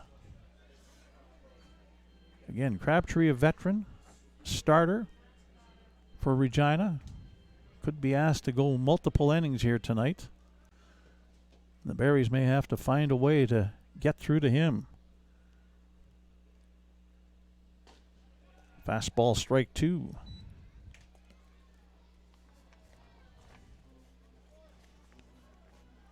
Rell joined the team early in July. Only played in 20 games on the ground. Picked at second by Jalen Myers, and the throw to first in time for the second out. So now Aiden Kilshaw, who singled last time up in the 3rd inning and drove in a run. In fact, he drove in the first run of the game. 1 for 2 tonight for Kilshaw, a .308 hitter during the regular season. Again, played for Canada's national junior team back in the wintertime. Affiliate player status to start the year, was made full-time status in early July. Played in 16 games. First pitch swung and fouled up the first baseline. Strike 1.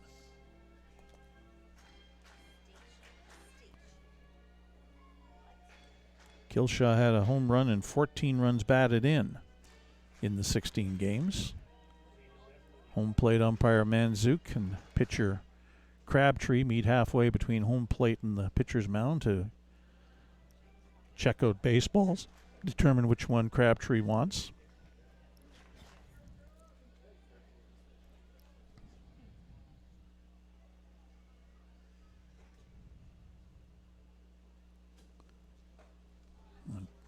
Change up and away, ball 1, 1-1. We're being inundated by little wee flying bugs in here, and they're not mosquitoes.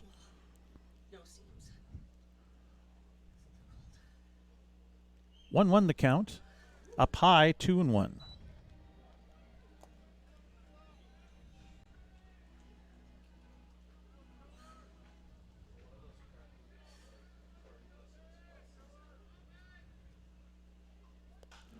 Kilshaw with a fly ball right center field, but Montz comes over and makes the catch.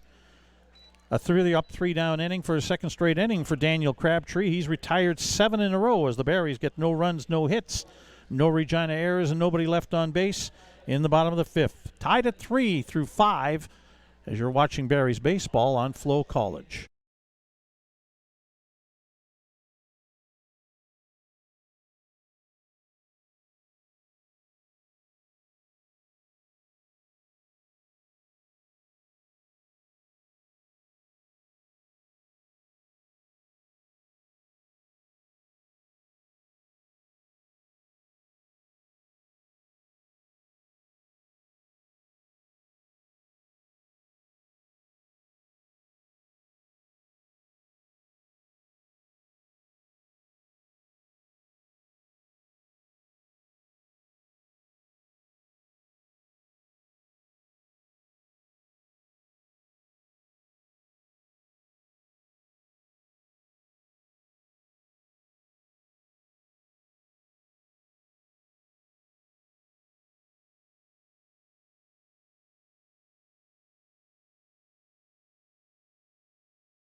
Brooks Jones back out for the top of the 6th inning. Third pitcher of the night for the Saskatoon Berries.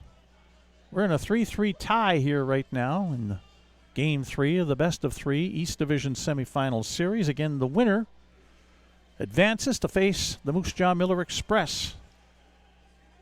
First place team during the regular season in the East Division. A 41-15 record for Moose Jaw. Game 1 of that best of 3 will go Tuesday at Roswells Park in Moose Jaw. Game 2 would be Wednesday, either here or in Curry Field in Regina. And the third game, if needed, would be Thursday back in Moose Jaw. Meanwhile, out in the West Division, Sylvan Lake held on and beat Lethbridge tonight 3-2. So the West Division final, starting Tuesday in Okotoks, will feature the Dogs and the Sylvan Lake Gulls, a repeat of last year's West Division final. Brooks Jones to face Rain Kreklowitz to start the top of the 6th, and a slider down low and outside, ball 1. Kreklowitz 0 for 2. Hit .294 during the regular season with 20 runs batted in. Fastball, strike off the glove of Killshot, kind of popped out. 1-1. Carson Cox, the first baseman, DH Derek Kipke. Scheduled hitters for Regina here in the top of the 6th.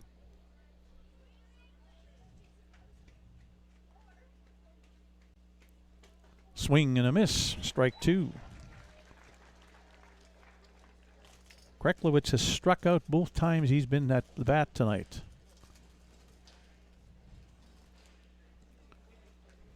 Jones will try to put him away with a 1-2 pitch upcoming. Chop towards short, and it'll take a interesting hop and bounce off the knee of Brock Laird. Kreklowitz is on first.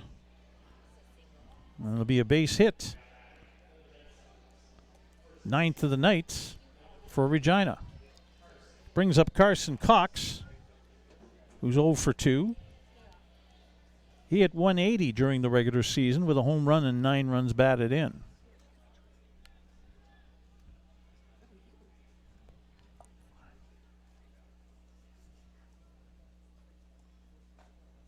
First pitch fastball in for a strike.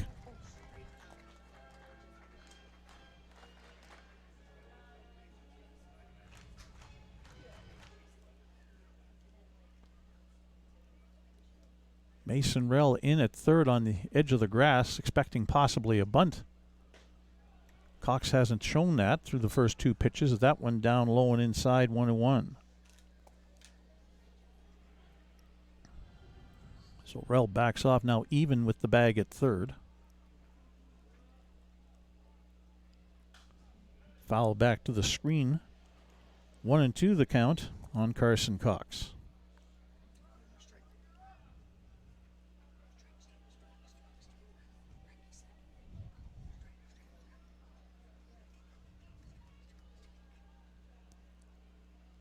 Brooks Jones set to deliver the 1-2 to Carson Cox. Runner on first, nobody out.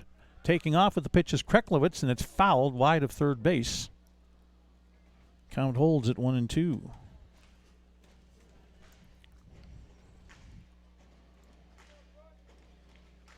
Rain Kreklowitz during the regular season had 10 stolen bases and was caught once.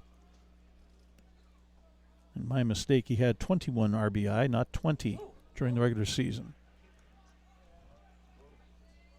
2-2 the count now on Carson Cox.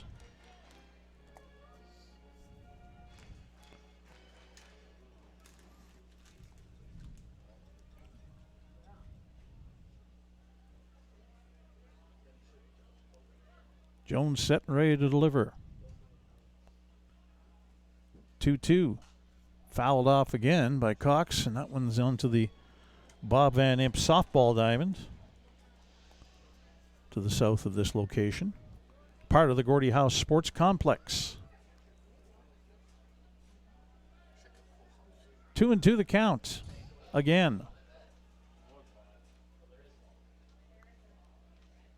Jones set to deliver.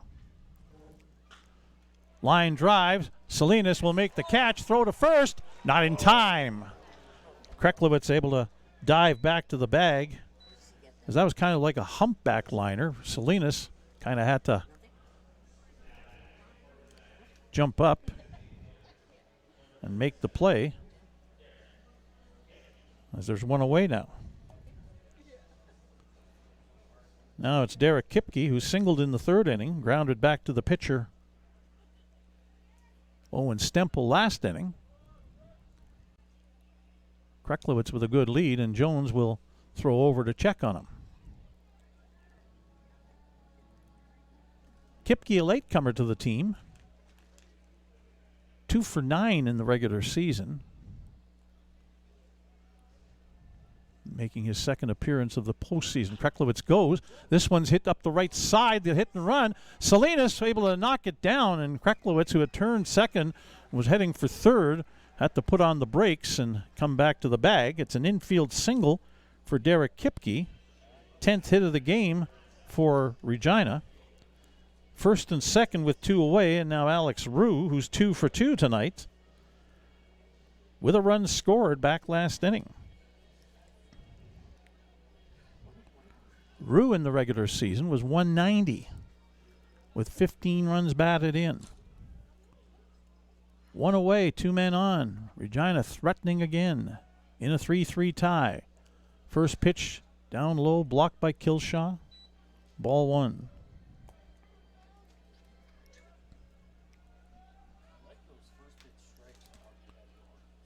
Brody Wrench had been throwing down right field line in the Berries bullpen. That has stopped. Regina's left field bullpen is quiet. There's the slider in for a strike, 1-1 to Alex Rue. Top of the order, Jake Fowler is on deck.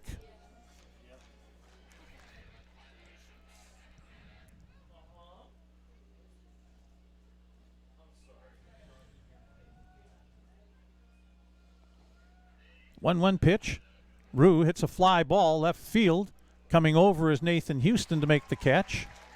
You get the ball back quickly to the infield as Kreklowitz scrambles back to second base. There's 2 away, and Jake Fowler comes to the plate. Fowler singled last time up in the 5th inning and came around to score as the Red Sox put together 4 base hits.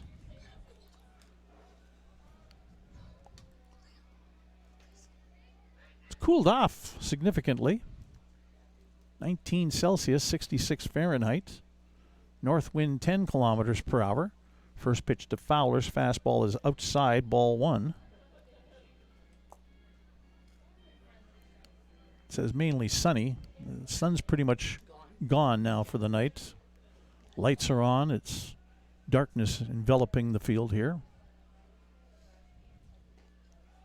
Down low, 2-0 to Fowler. Jalen Myers, the second baseman, on deck.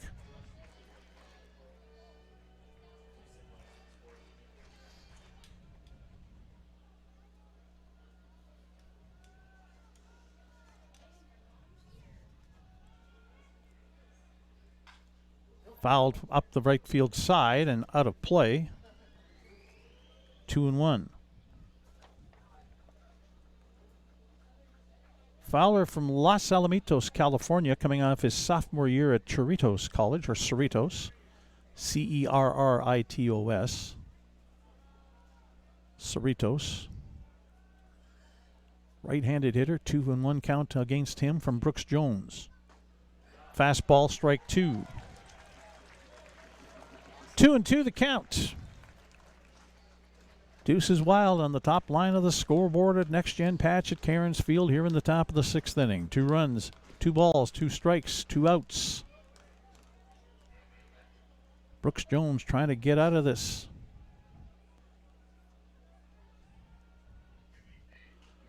And a slider is fouled back onto the screen. Count holds at 2-2.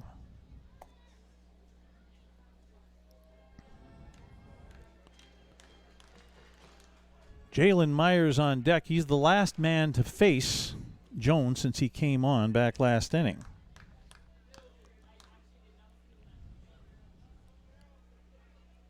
Jones might stick around right through Ian Montz and Brady by a couple of left-handers after Myers. Again fouled off by Fowler as he went down and fouled that pitch off. It was quite possibly ball 3, but close enough that he had to swing at it and foul it off to stay alive.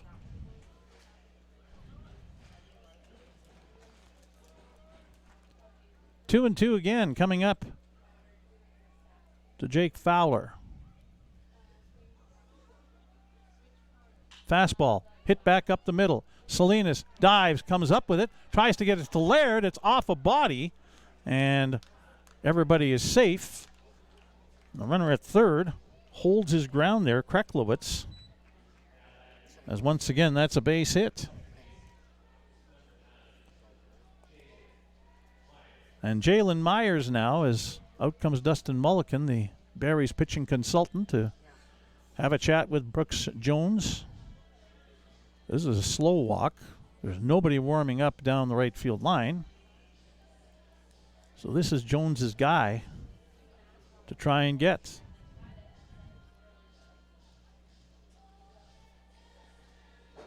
Myers singled last time up and drove in a run. Drove in Alex Rue.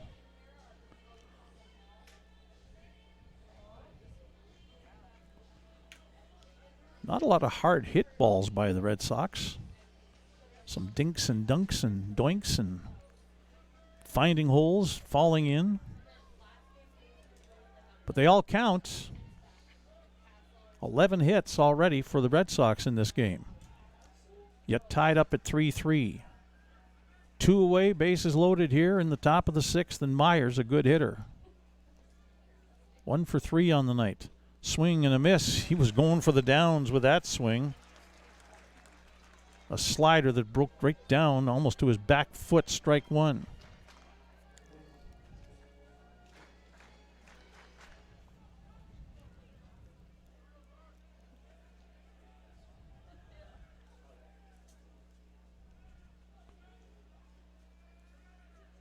One strike pitch from Jones. This one's hit in the air right field, slicing away from Ethan Murdoch, who's trying to come over and makes the catch. Diving catch. Ron Shuchuk, the first base umpire, says, yes, you got it. And that's the end of the inning. What a great stab. Sliding, diving as that ball slicing away from him. Ethan Murdoch makes the huge catch to keep this game tied up at 3-3 through 5.5 innings. For Regina, no runs on 3 hits.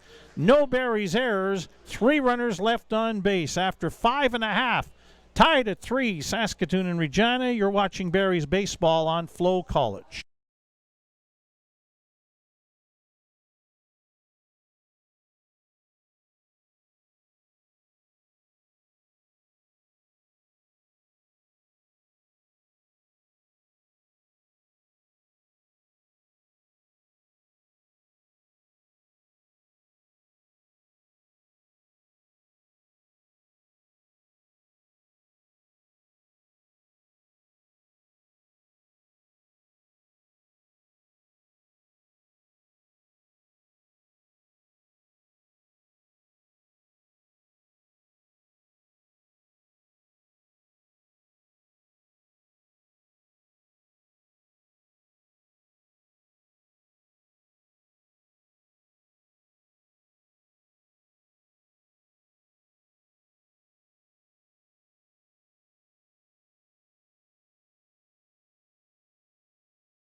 Bottom of the 6th inning coming up here at Next Gen Patch at Cairns Field. The Barry's 6, 7, and 8 hitters coming up to face Daniel Crabtree.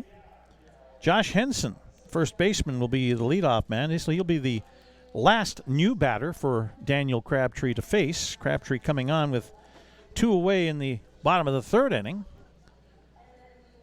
Then it'll be Nick Stinson and Nathan Houston scheduled to hit here in the bottom of the 6th for the Barrys. A huge catch. Still a buzz in the crowd here at Next Gen Patch at Cairns Field over that catch made by Ethan Murdoch right down the right field side. Ball slicing away from him off the bat of Jalen Myers and picked up just off the grass by Murdoch. Henson 0 for 1. He walked his last time up. Takes a pitch down low from Crabtree, 1-0.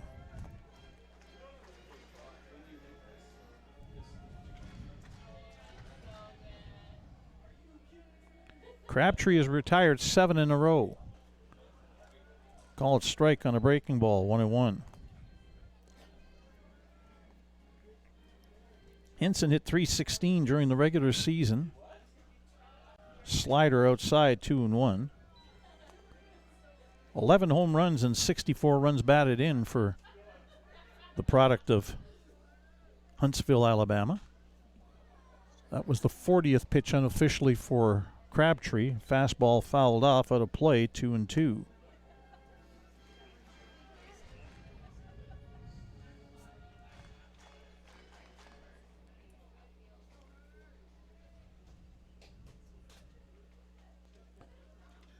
Daniel Crabtree shakes off a sign. 2-2 pitch. Fastball low. Full count.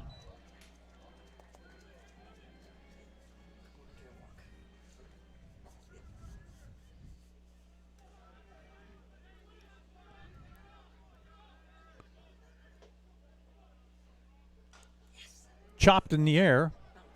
Big hop for Jalen Myers. The throw to first is in time for the first out. Bang, bang play at first base. Umpire Ron Shuchuk, the crew chief, makes the call. Had a little chance to catch up with Ron prior to the game. Came up to the booth to chat. We both go back to our Brandon days. Yes. As he was telling my wife Verna, 45 years ago, he was the umpire and I was pitching for the Brandon Cloverleafs in the Manitoba Senior Baseball League. Swing and a miss by Nick Stinson, strike one. Stinson 1 for 2. Singled and drove in 2 runs back in the third inning. There's strike 2 with a fastball, 0-2.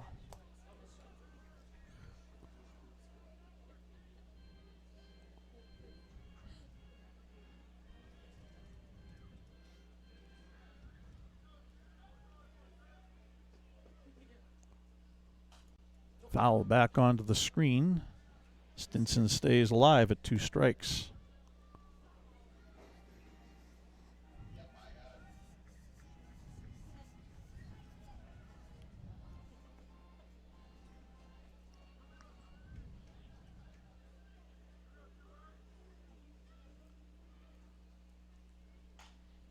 Stinson fouls that wide of first base. Another 0-2 pitch upcoming from Daniel Crabtree.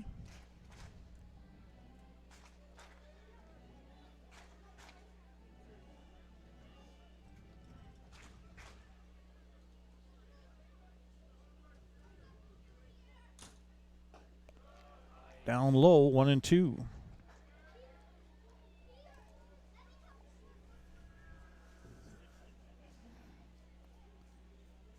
Saskatoon and Regina. Again down low, 2-2, as Crabtree put a little extra into that one and couldn't find the strike zone.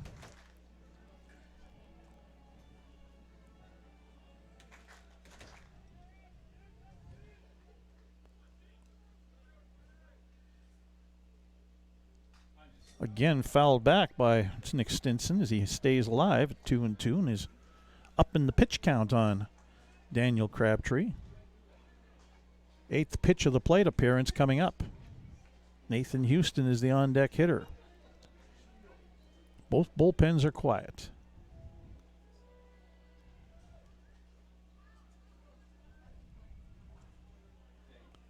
Two. Up and away. Full count.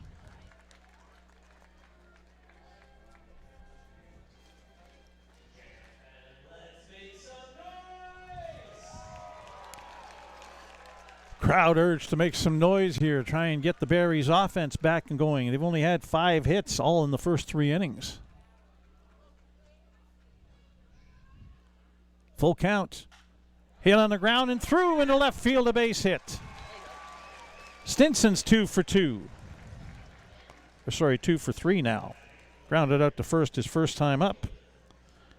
Hits in back-to-back at-bats. How about we go with that? Nathan Houston now, 1 for 2. Singled and stole a base in the second inning. Graduate of Martin Collegiate in Regina for high school. Originally from Melville. .341 hitter during the regular season with 39 runs batted in. No home runs. Bounced in, blocked by Castellanos, ball 1.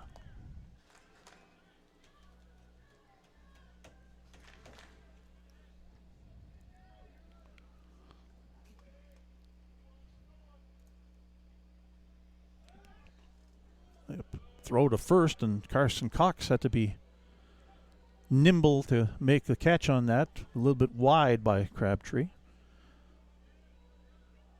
Stinson stole 11 bases during the regular season. Houston fouls that pitch off. 1-1 the count. Stinson was also thrown out 2 times. As we're exactly 2 hours into the ball game tonight, and we're in the bottom of the 6th inning. Game 3 of the best of 3. 1-1 pitch, low, 2-1. I think Crabtree wanted that one. Thought it was at the knees.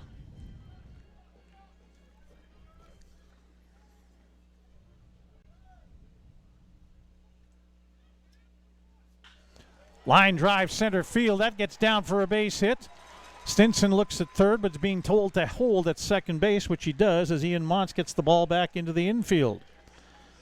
So back-to-back singles. Berries have runners on first and second with 1 away, and Nash Nichols 0 for 2, grounded out to short in the second inning and flew out to center in the 4th, and Zane Poland, the Regina pitching coach, will make an appearance and a chat at the mound.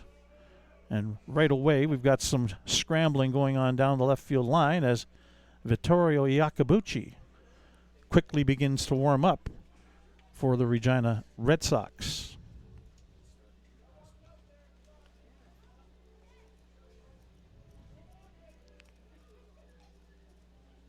You're allowed a 32-man roster, but the Red Sox only have 29 on theirs.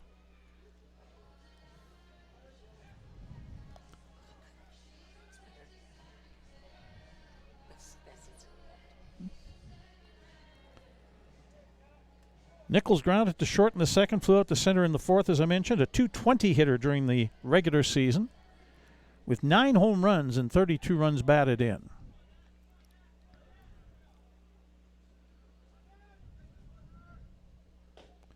Down low, ball 1.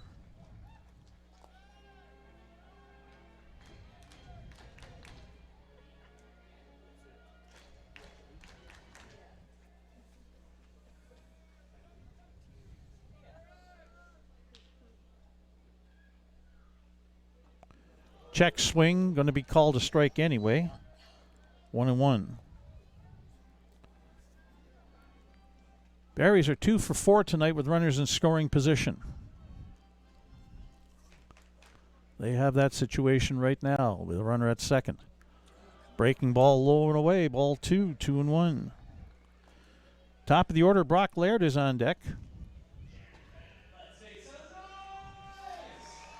Again, the noise request to the crowd being made by public address announcer Simon Hyatt.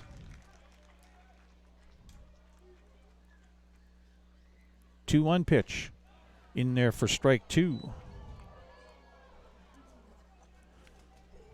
And the umpires in the crowd again don't like the call.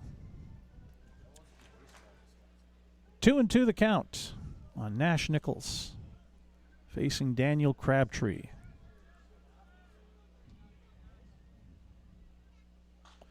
On the ground towards third.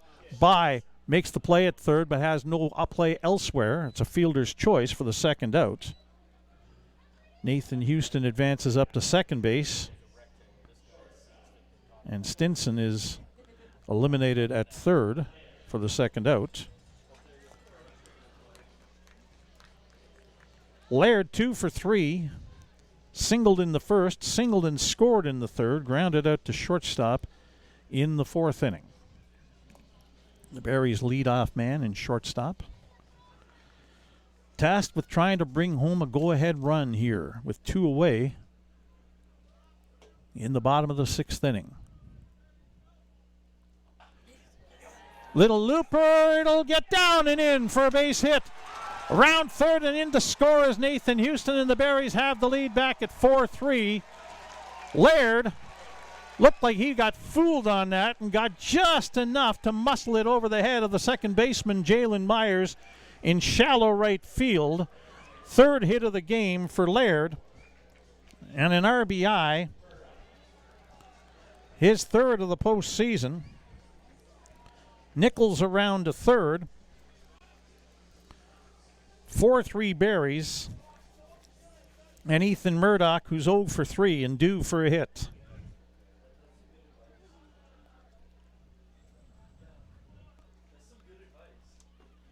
The first pitch, breaking pitch, is in for a strike.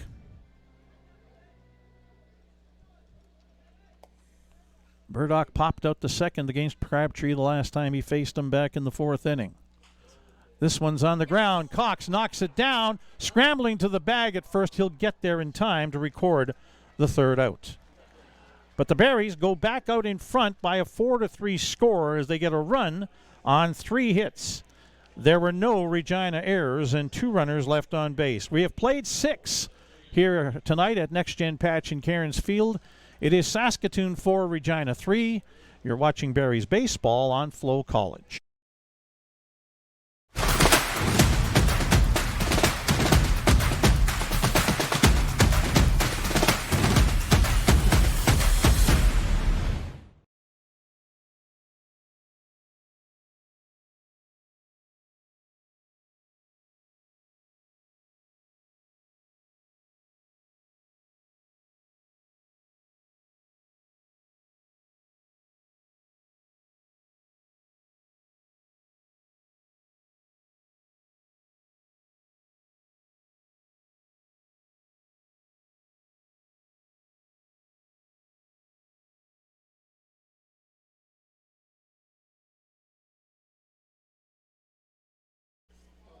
The unofficial line score through 6 innings of play for the Saskatoon Berries: 4 runs on 8 hits, no errors. They've left 7 runners on base.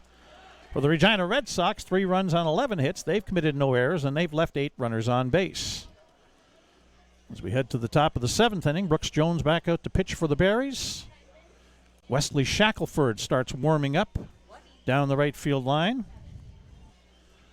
Regina will have the heart of their order, or the meat of the order, coming up. Here's your attendance tonight.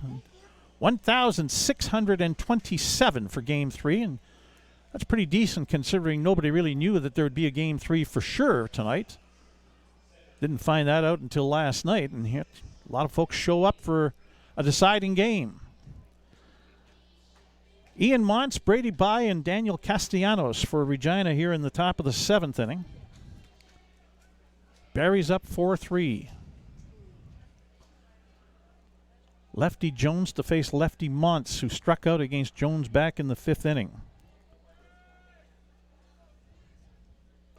First pitch, fastball, strike 1.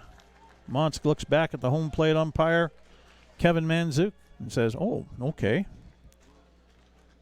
Montz hit .327 during the regular season. He didn't join the team until late June. 6 home runs, 30 runs batted in. Slider, swing and a miss, strike 2.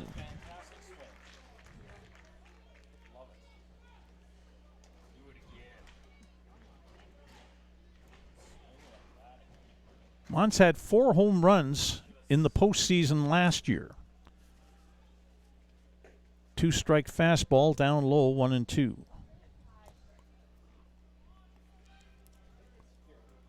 That was in 8 games. He only had 4 home runs in 33 regular season games last year and 6 this year. 1-2 pitch. Again, a breaking ball gets away from Killshaw, but nobody on base, so it's 2-2.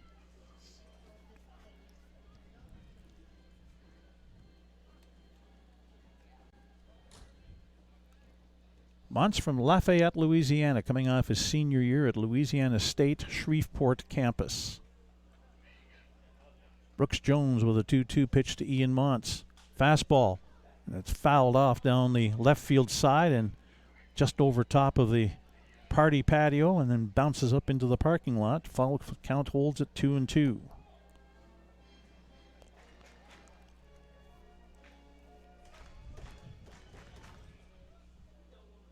Dangerous part of the Regina order, although they've got 11 hits. Everybody's been dangerous tonight.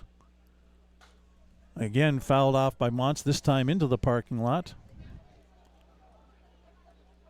Count holds at 2-2 again.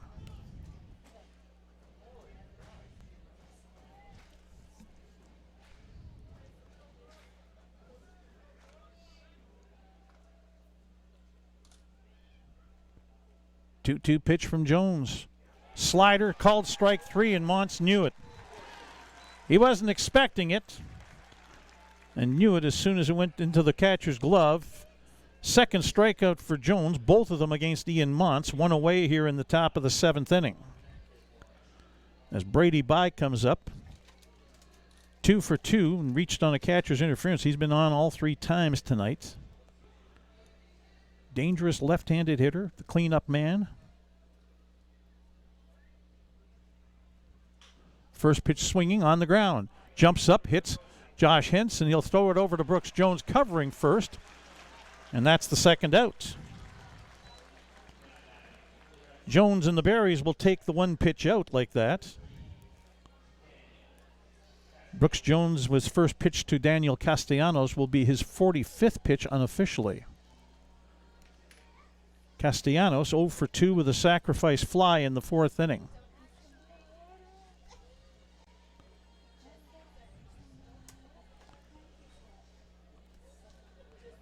Castellanos from Los Angeles, coming off his senior year at West Texas A&M.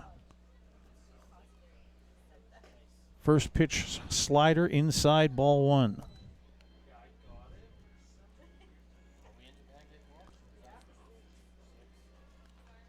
Castellanos played in 18 games last year, coming to the team late, and 6 in the postseason. Up high 2-0. 2 out here in the top of the 7th inning. Shackelford warming up with some urgency.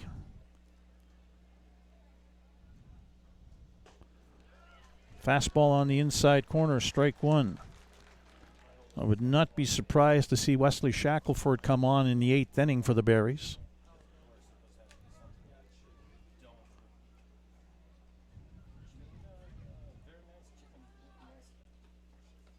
Jones' 2-1 pitch to Castellanos is inside, 3-1. Rain Kreklowitz, the left fielder, on deck.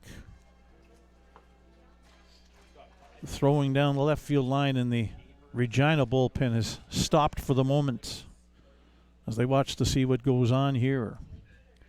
3-1 pitch, fouled back onto the screen by Castellanos, and a full count.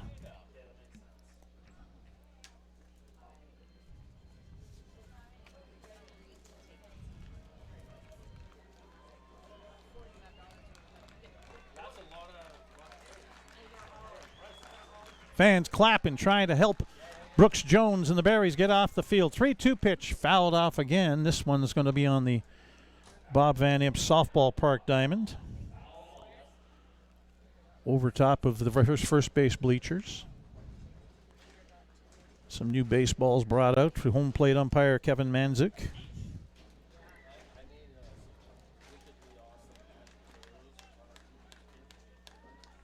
Once again, a 3-2 pitch from Jones to Castellanos. That's low and inside, and actually hit him, they're going to say. Hit him in the foot. So it would have been ball 4 regardless, but now it's actually considered a hit batsman. So a runner on first with 2 away, and Dustin Mulliken will take a slow walk out to the mound to talk with Brooks Jones, the Berries pitching consultant. Dustin's not superstitious about stepping on the baseline on the way out. You watch the players be introduced or players go off and on the field. They try very desperately to not touch the baselines or the foul lines. Dustin doesn't seem to care. He's made his visit. Now let's see. He's going to run. His toe touched again, just like it did the last time coming out. Again, superstitions. Do they have a place? For some folks, they do. Rayne Kreklowitz singled against Jones back his last time up, 1 for 3. First pitch fastball in there for strike one. Kreklowitz, a left-handed hitter against the left-handed pitching Jones.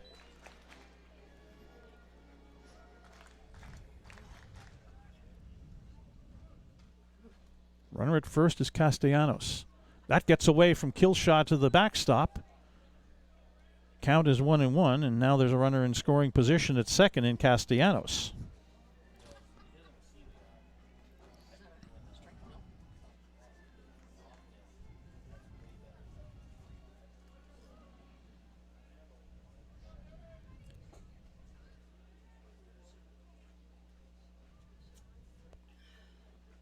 Jones with a 1-1 delivery. Chop towards first base. Henson with it. He'll feed Jones, who will touch the bag in time to retire the side. That was a close play, bang at first. But two of those types of plays by the Berries in the seventh inning. Ground ball to the first baseman Henson and the flip to the pitcher covering. And for Regina in the top of the seventh inning, no runs, no hits. No Berries errors and one runner left on base. After 6.5 as we head to the seventh inning stretch, it is Saskatoon 4, Regina 3. You're watching Berries baseball on Flow College.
Just Flow 60.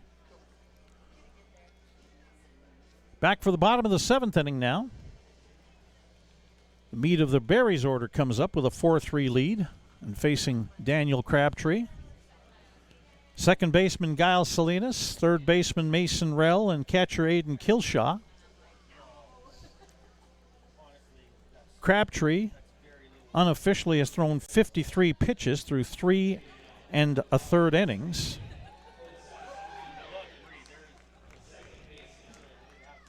And down the left field line, I should say, it's Vittorio Iacobucci who has resumed throwing.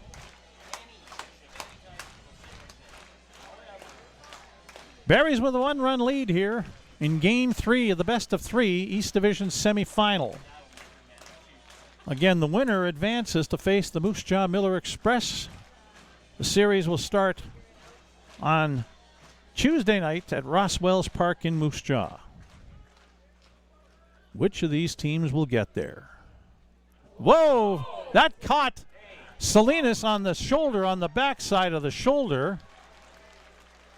Up and in, and a leadoff hit by pitch, and nobody should be surprised that Giles Salinas gets hit. 29 times in the regular season, the WCBL's version of Ron Hunt. But this is the first time he gets hit by a pitch in the postseason. Boy, I've got only baby boomers understand who Ron Hunt is. Anybody younger doesn't have a clue. Ron Hunt got hit 50 times by a pitch while playing for the Montreal Expos in 1972. Mason Rell takes ball 1.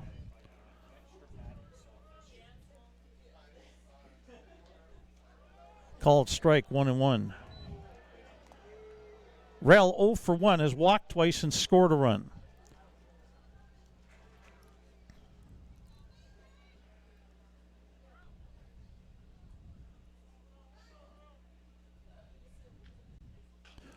Chop towards short.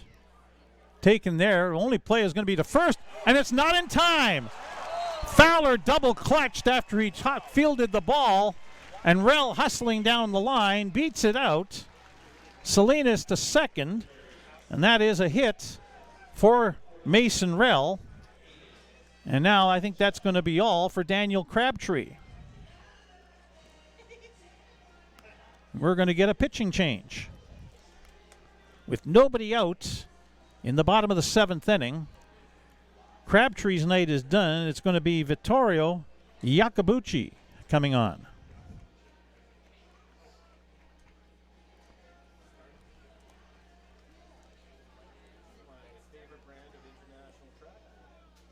Iacobucci, 6'1", 200-pound right-hander out of Vancouver and a sophomore at Point University.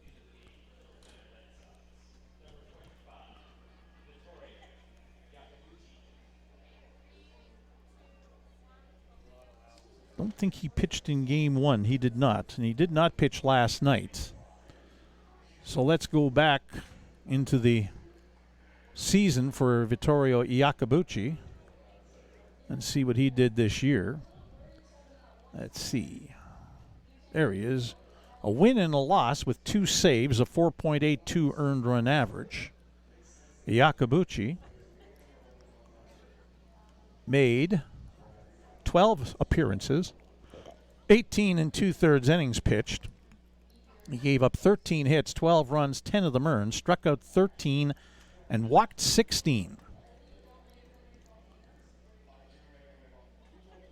Now, he faced the Berries twice on back-to-back days. Back a week ago at Curry Field in Regina, he pitched a third of an inning, struck out a batter. And then he started the next day against the Berries.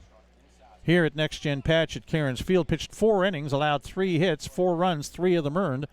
Didn't strike anybody out and walked 4.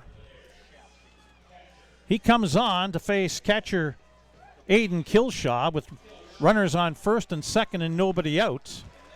Third baseman Brady Bye and first baseman Carson Cox, both playing at the edge of the infield grass, expecting a bunt possibly from Kilshaw, who can and is proven to be an adept bunter, has tried to bunt for base hits. He doesn't show bunt on the first pitch, and an inside pitch, ball 1.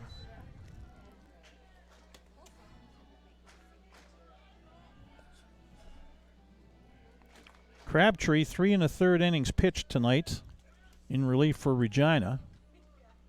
We'll tell you more about his evening. That's down low, ball 2. That took a moment for home plate umpire Kevin Manzuk to determine.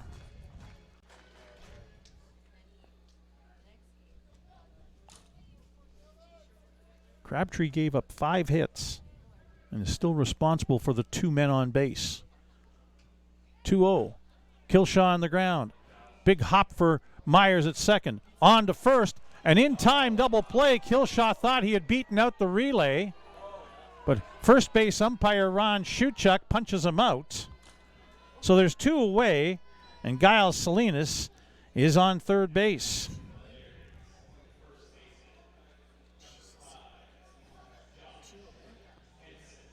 So now Josh Henson will try to bring home Salinas from third with 2 away. Has to find a way to find the ball, hit, and find grass in order for that to happen. Henson 0 for 2 with a walk tonight.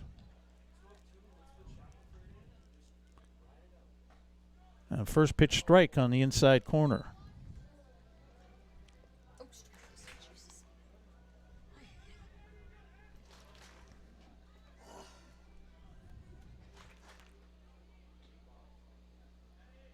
Crabtree didn't strike anybody out.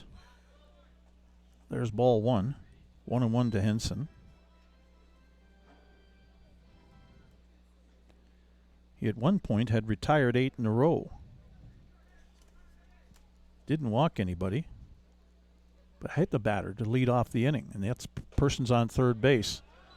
Up high, 2-1. Now to Josh Henson with Nick Stinson on deck.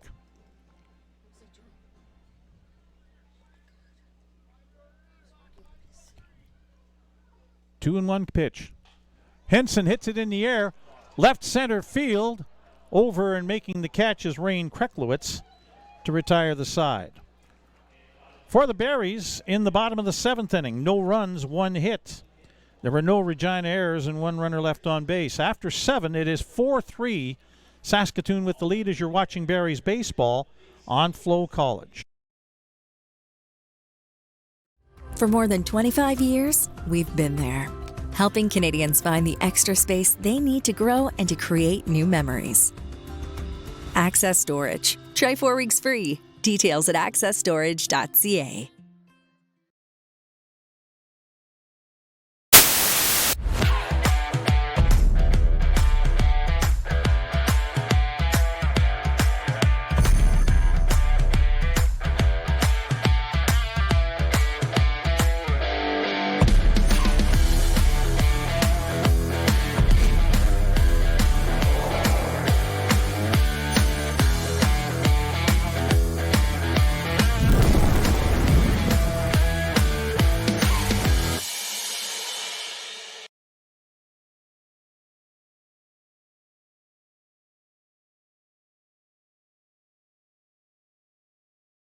Sure.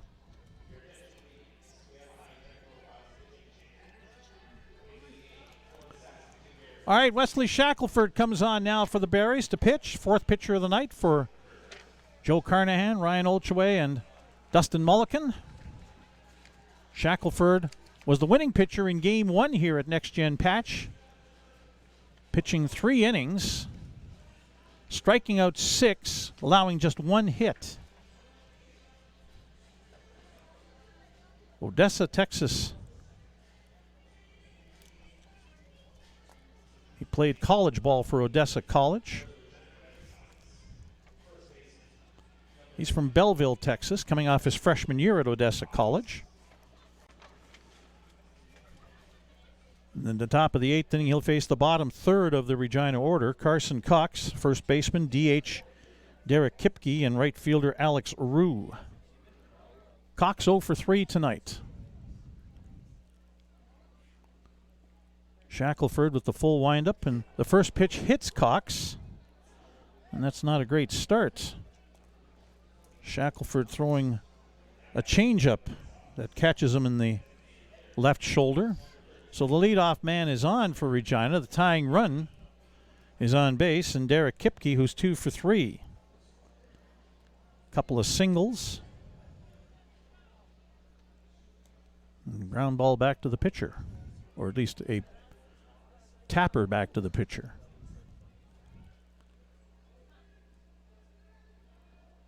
Kipke shows bunt. First pitch breaking ball is low and away, ball 1. Slider from Shackelford.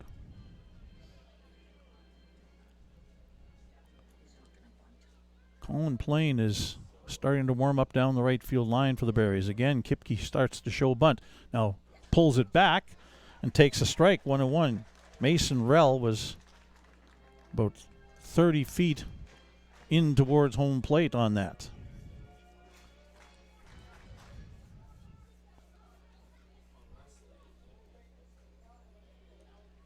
One pitch, Kipke shows bunt, pulls back. They're going to take a look and ask for an appeal, and it's not granted. It's 2-1.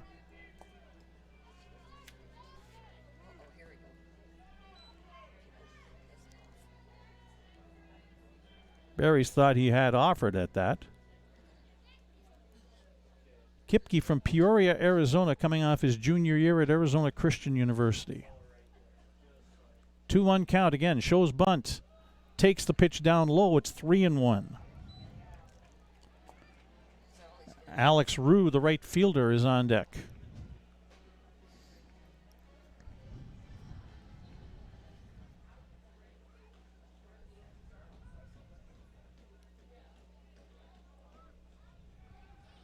Three-one pitch. Shows bunt, fouls it off towards the Barry's first base dugout. And it's a full count now, and Kipke should be swinging away. He checks down at the third base line at the coach.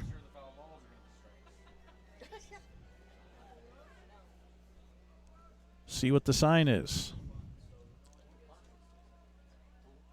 3-2 pitch. And he'll foul it off. Stay alive. Full count on Derek Kipke.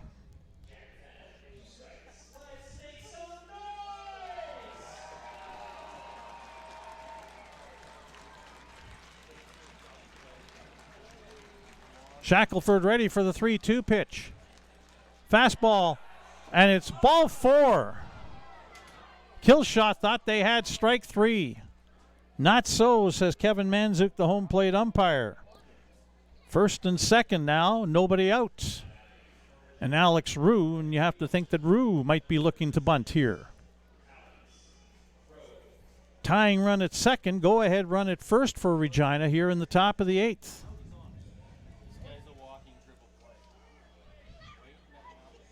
Mason Rell in on the grass at third. Josh Henson, edge of the grass at first. Middle infielders at double play depth. With nobody out. Again, Rue shows bunt. And a slider outside, ball 1.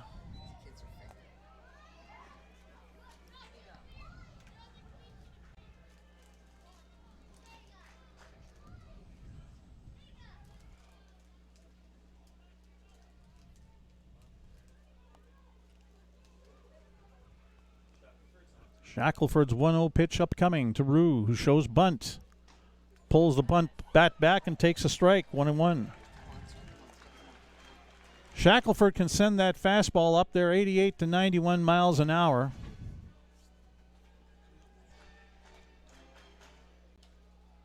That's a slider and a changeup.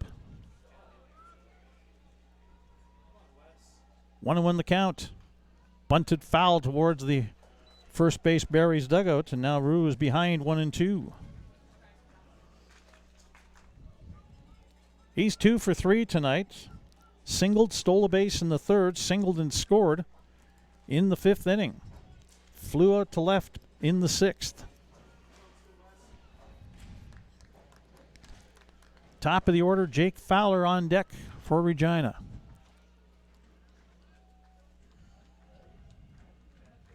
And now Shackelford with a pickoff attempt at second, but Carson Cox gets back in safely as Brock Laird tried to sneak in behind him from the shortstop position.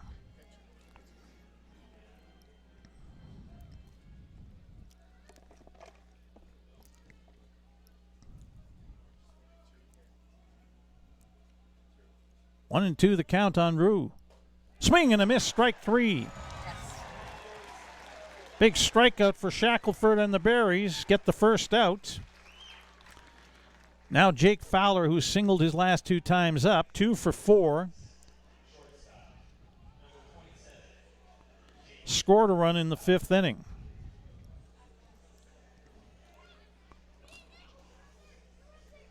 (4-3) the Berries with the lead on Regina in Game 3 of the Best of 3 East Division semifinal. Top of the 8th inning.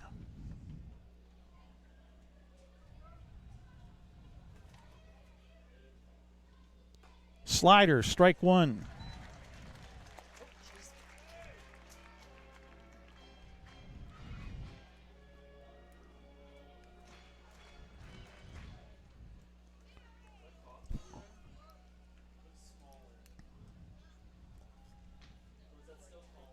One strike pitch.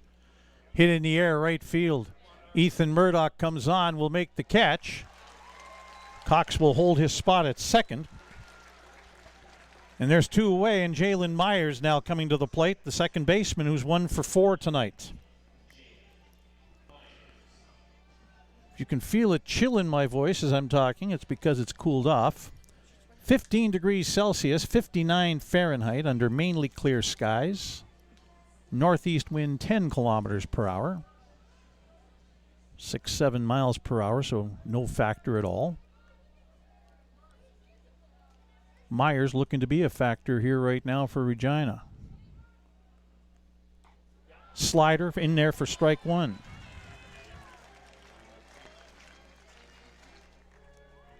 Center fielder Ian Montz is on deck for Regina.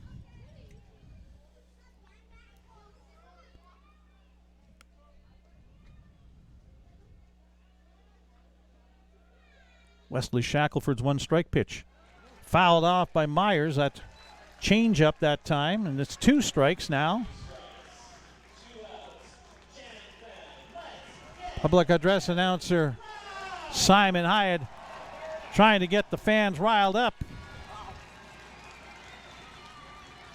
Help out with finishing off this top of the 8th inning. 2 men on, 2 out, 2 strikes on Jalen Myers. Fastball, cold, strike 3. Inning over. 2 strikeouts for Shackelford in the inning. For Regina in the top of the 8th, no runs, no hits, no Barry's errors, 2 runners left on base. After 7.5, it is Saskatoon 4 and Regina 3 as you're watching Barry's baseball on Flow College.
Bottom of the 8th inning upcoming.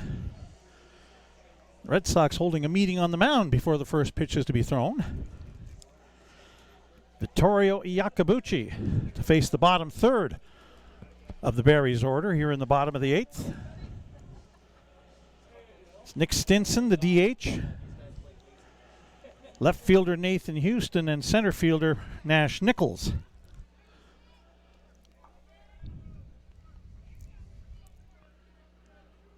Vittorio Iacobucci came on in relief last inning. Breaking pitch in for a strike to Stinson, who's 2 for 3. Singled his last 2 times up.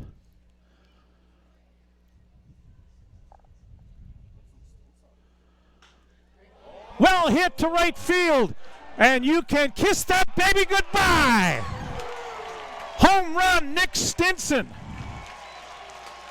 About 15 feet inside the right field foul pole. No doubt off the bat it was gone. And it's now 5-3 as Stinson has his third hit of the evening. And 3 runs batted in. It's 5-3 Saskatoon. Brings up Nathan Houston. 2 for 3 with an RBI.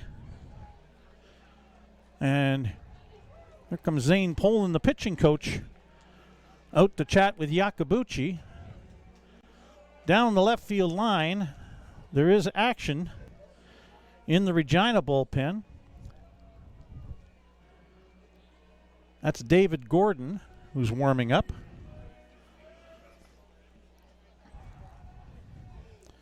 Houston scored the go-ahead run in this game back in the bottom of the 6th inning on an RBI from Brock Laird.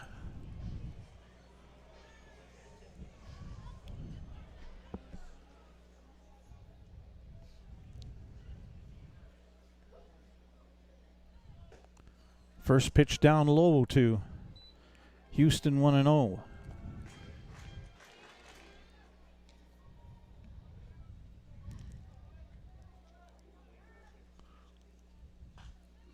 Fouled off, 1-1. The home run is the Berries' 10th hit of the night.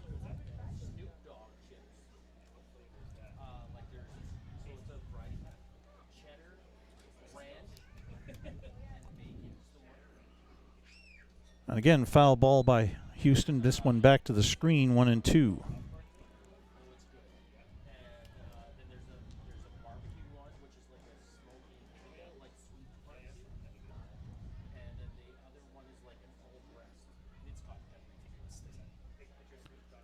Vittorio Yakabuchi rocking away on the pitching rubber, getting ready to throw the 1-2 to Nathan Houston.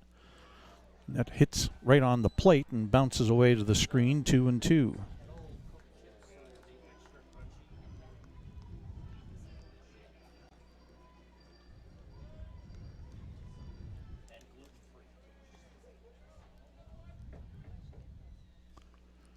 Two pitch, low, full count to Houston.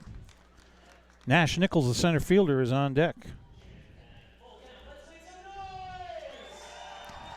Fans again being asked to make noise. See if they can help get a runner on base. 3-2 pitch, swing and a miss, strike 3. One away here in the bottom of the 8th. Looking ahead to the top of the 9th for Regina, it's their meat of the order. Ian Montz, the center fielder. Third baseman Brady Bai and catcher Daniel Castellanos, the 3-4-5 hitters, coming up. That home run and extra run is huge for the Berries.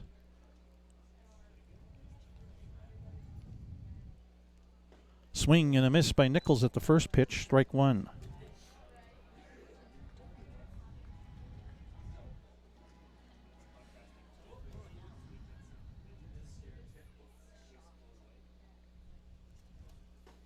Breaking ball is strike 2.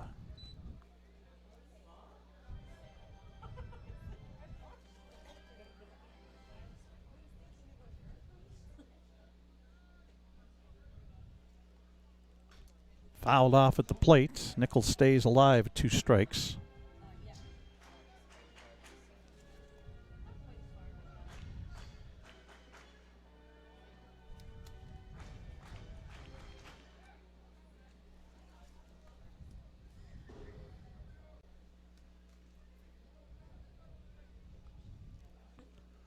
Vittorio Yakabuchi's 2-strike pitch, cued foul.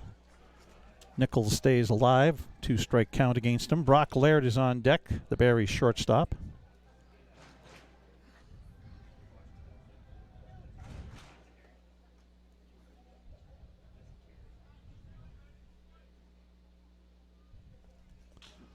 Hit in the air, twisting foul down the right field line, and it'll fall in, foul. Count holds at 2 strikes.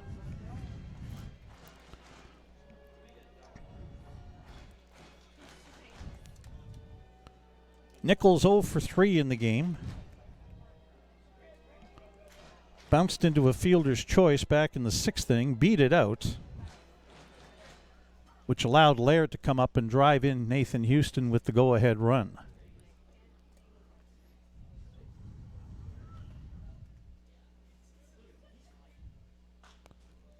Hit towards third. By backs up. Long throw. He's got it in time. 2 away. And now it's Brock Laird, who's 3 for 4. Scored a run. Drove in a run. The game-winning RBI back in the 6th inning.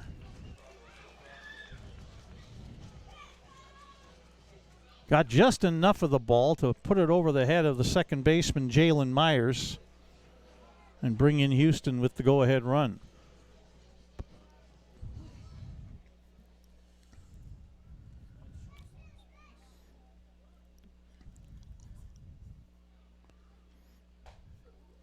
Fastball inside, ball 1.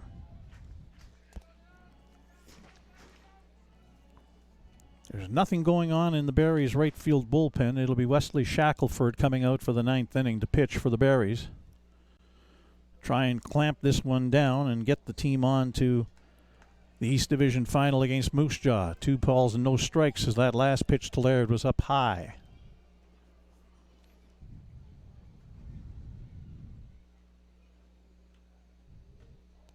Inside 3-0 to Laird. Iacobucci is the 3rd pitcher of the night for the Red Sox. 3-0, down low, 4-pitch walk. And now Ethan Murdoch, who's 0 for 4.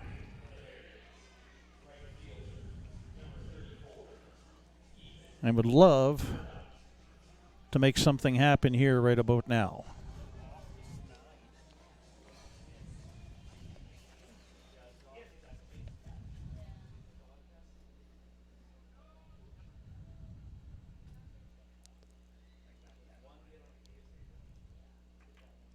Swing and a miss, slider, strike 1.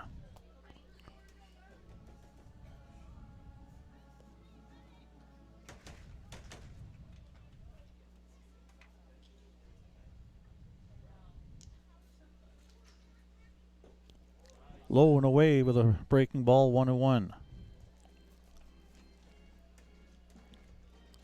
Murdoch gets on. Giles Salinas is on deck for the Berries.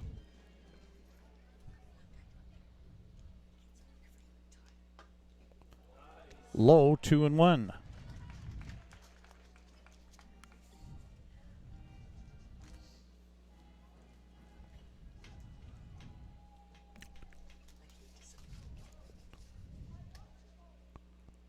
Two-one pitch, breaking ball low and away. Ball 3, 3-1 to Murdoch. Good hitters count here. Iacobucci has to come in. 3-1. Check swing, called strike 2, full count. That was a fastball from Iacobucci. Let's see if he comes back with that or if he goes back to the slider. Try and get Murdoch to chase. 3-2. Laird goes. Fouled off, out of play. Count holds at 3-2.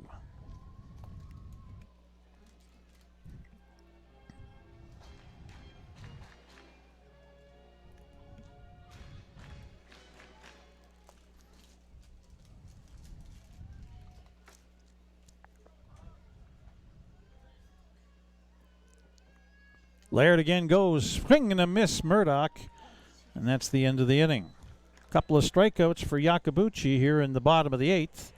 The Berries, though, get a big run on a home run by Nick Stinson. 1 hit, no Regina errors, 1 runner left on base. After 8, it is 5-3, Saskatoon in the lead. Regina's last shot to try and keep this alive and maybe advance and keep their hopes of repeating as WCBL champions coming up as you're watching Berries baseball on Flow College.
Swing and a miss for strike one. First pitch of the top of the ninth inning. Ian Montz at the plate against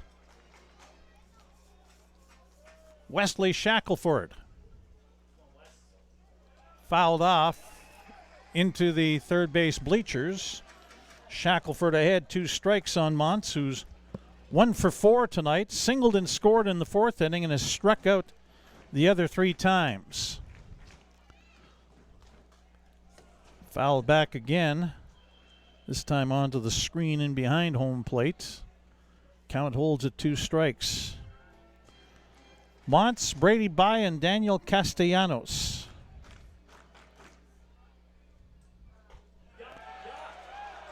Ball 1 just outside. Everybody thought it was strike 3 in the ballpark, but not so from home plate umpire Kevin Manzuk. Shackelford back to it again. And again, Montz fouls it off. 1-2.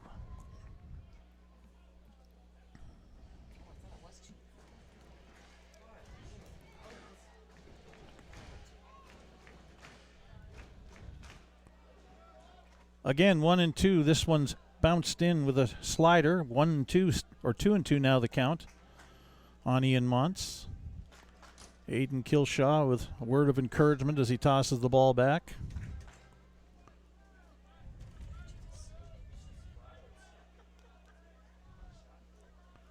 Here's the 2-2 on the ground. Josh Henson up with the ball. He'll take it himself to the bag, and there's one away.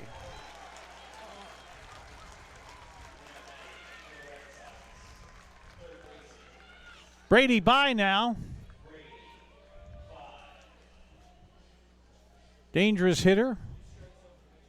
2 for 3 with also has been reached on a catcher's interference tonight.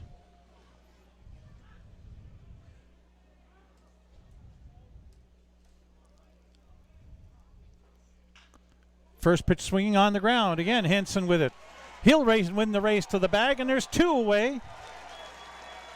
And the defending WCBL champions are down to their last out.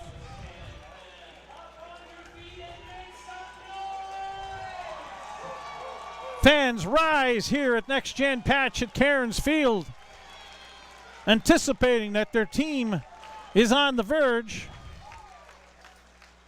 of winning the first round series. Everybody in the Berries dugout standing up, ready to charge the field should they get the victory. It's Daniel Castellanos, 0 for 2 tonight. First pitch strike. Castellanos with a sacrifice fly RBI and was hit by a pitch the last time up. Shackelford, 1 strike pitch, kicks and delivers. Called strike 2. Red Sox down to their last strike of the series and the season.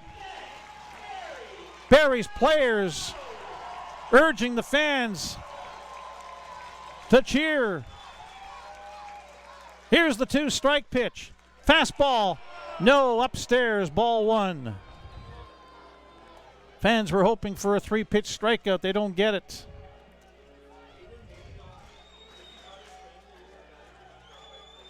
One and 2 the count on Castellanos. Fouled off. Stay alive, 1-2.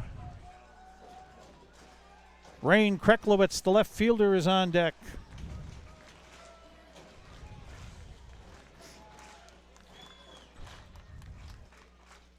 Swing and a miss, strike 3. That's the ball game and the series. The Saskatoon Berries have ousted the defending WCBL champion Regina Red Sox by a final score of 5-3 this evening. For Regina in the top of the ninth, no runs, no hits, no Berries errors, nobody left on base. The Berries will be in Moose Jaw on Tuesday to start a best-of-3 East Division final. The Berries are in the final in the East Division For the third straight year, all 3 years that they have been a franchise in the WCBL, and it'll be the second time they faced Moose Jaw in the final. They did so also in 2024, losing in 3 games to the Miller Express. Game 1 Tuesday in Moose Jaw. Game 2 here at Next Gen Patch at Cairns Field on Wednesday, starting at 7 o'clock. It is time for the post-series handshakes between the two teams. Still one of the great things that goes on in sports, no matter what. Again, 5-3 the final tonight. Barry's over Regina. Stand by. We'll have a quick wrap-up here momentarily for you as you're watching Barry's baseball on Flow College.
All right, back to wrap things up from here at Next Gen Patch at Cairns Field.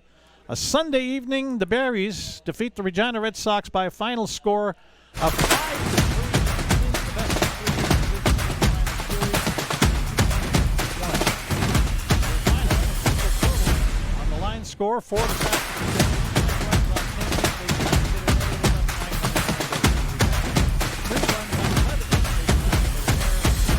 11 runners on base. Ace shot from one of the Gatorade jumps. And I believe Brock there was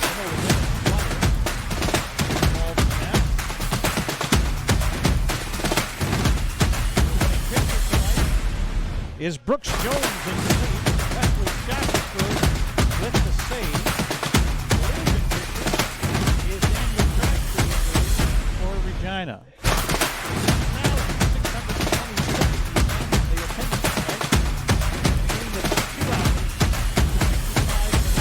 Play.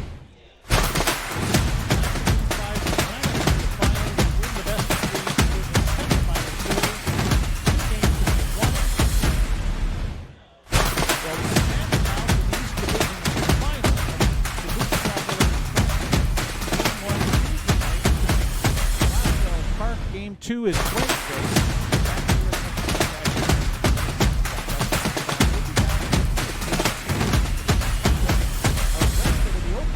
At home on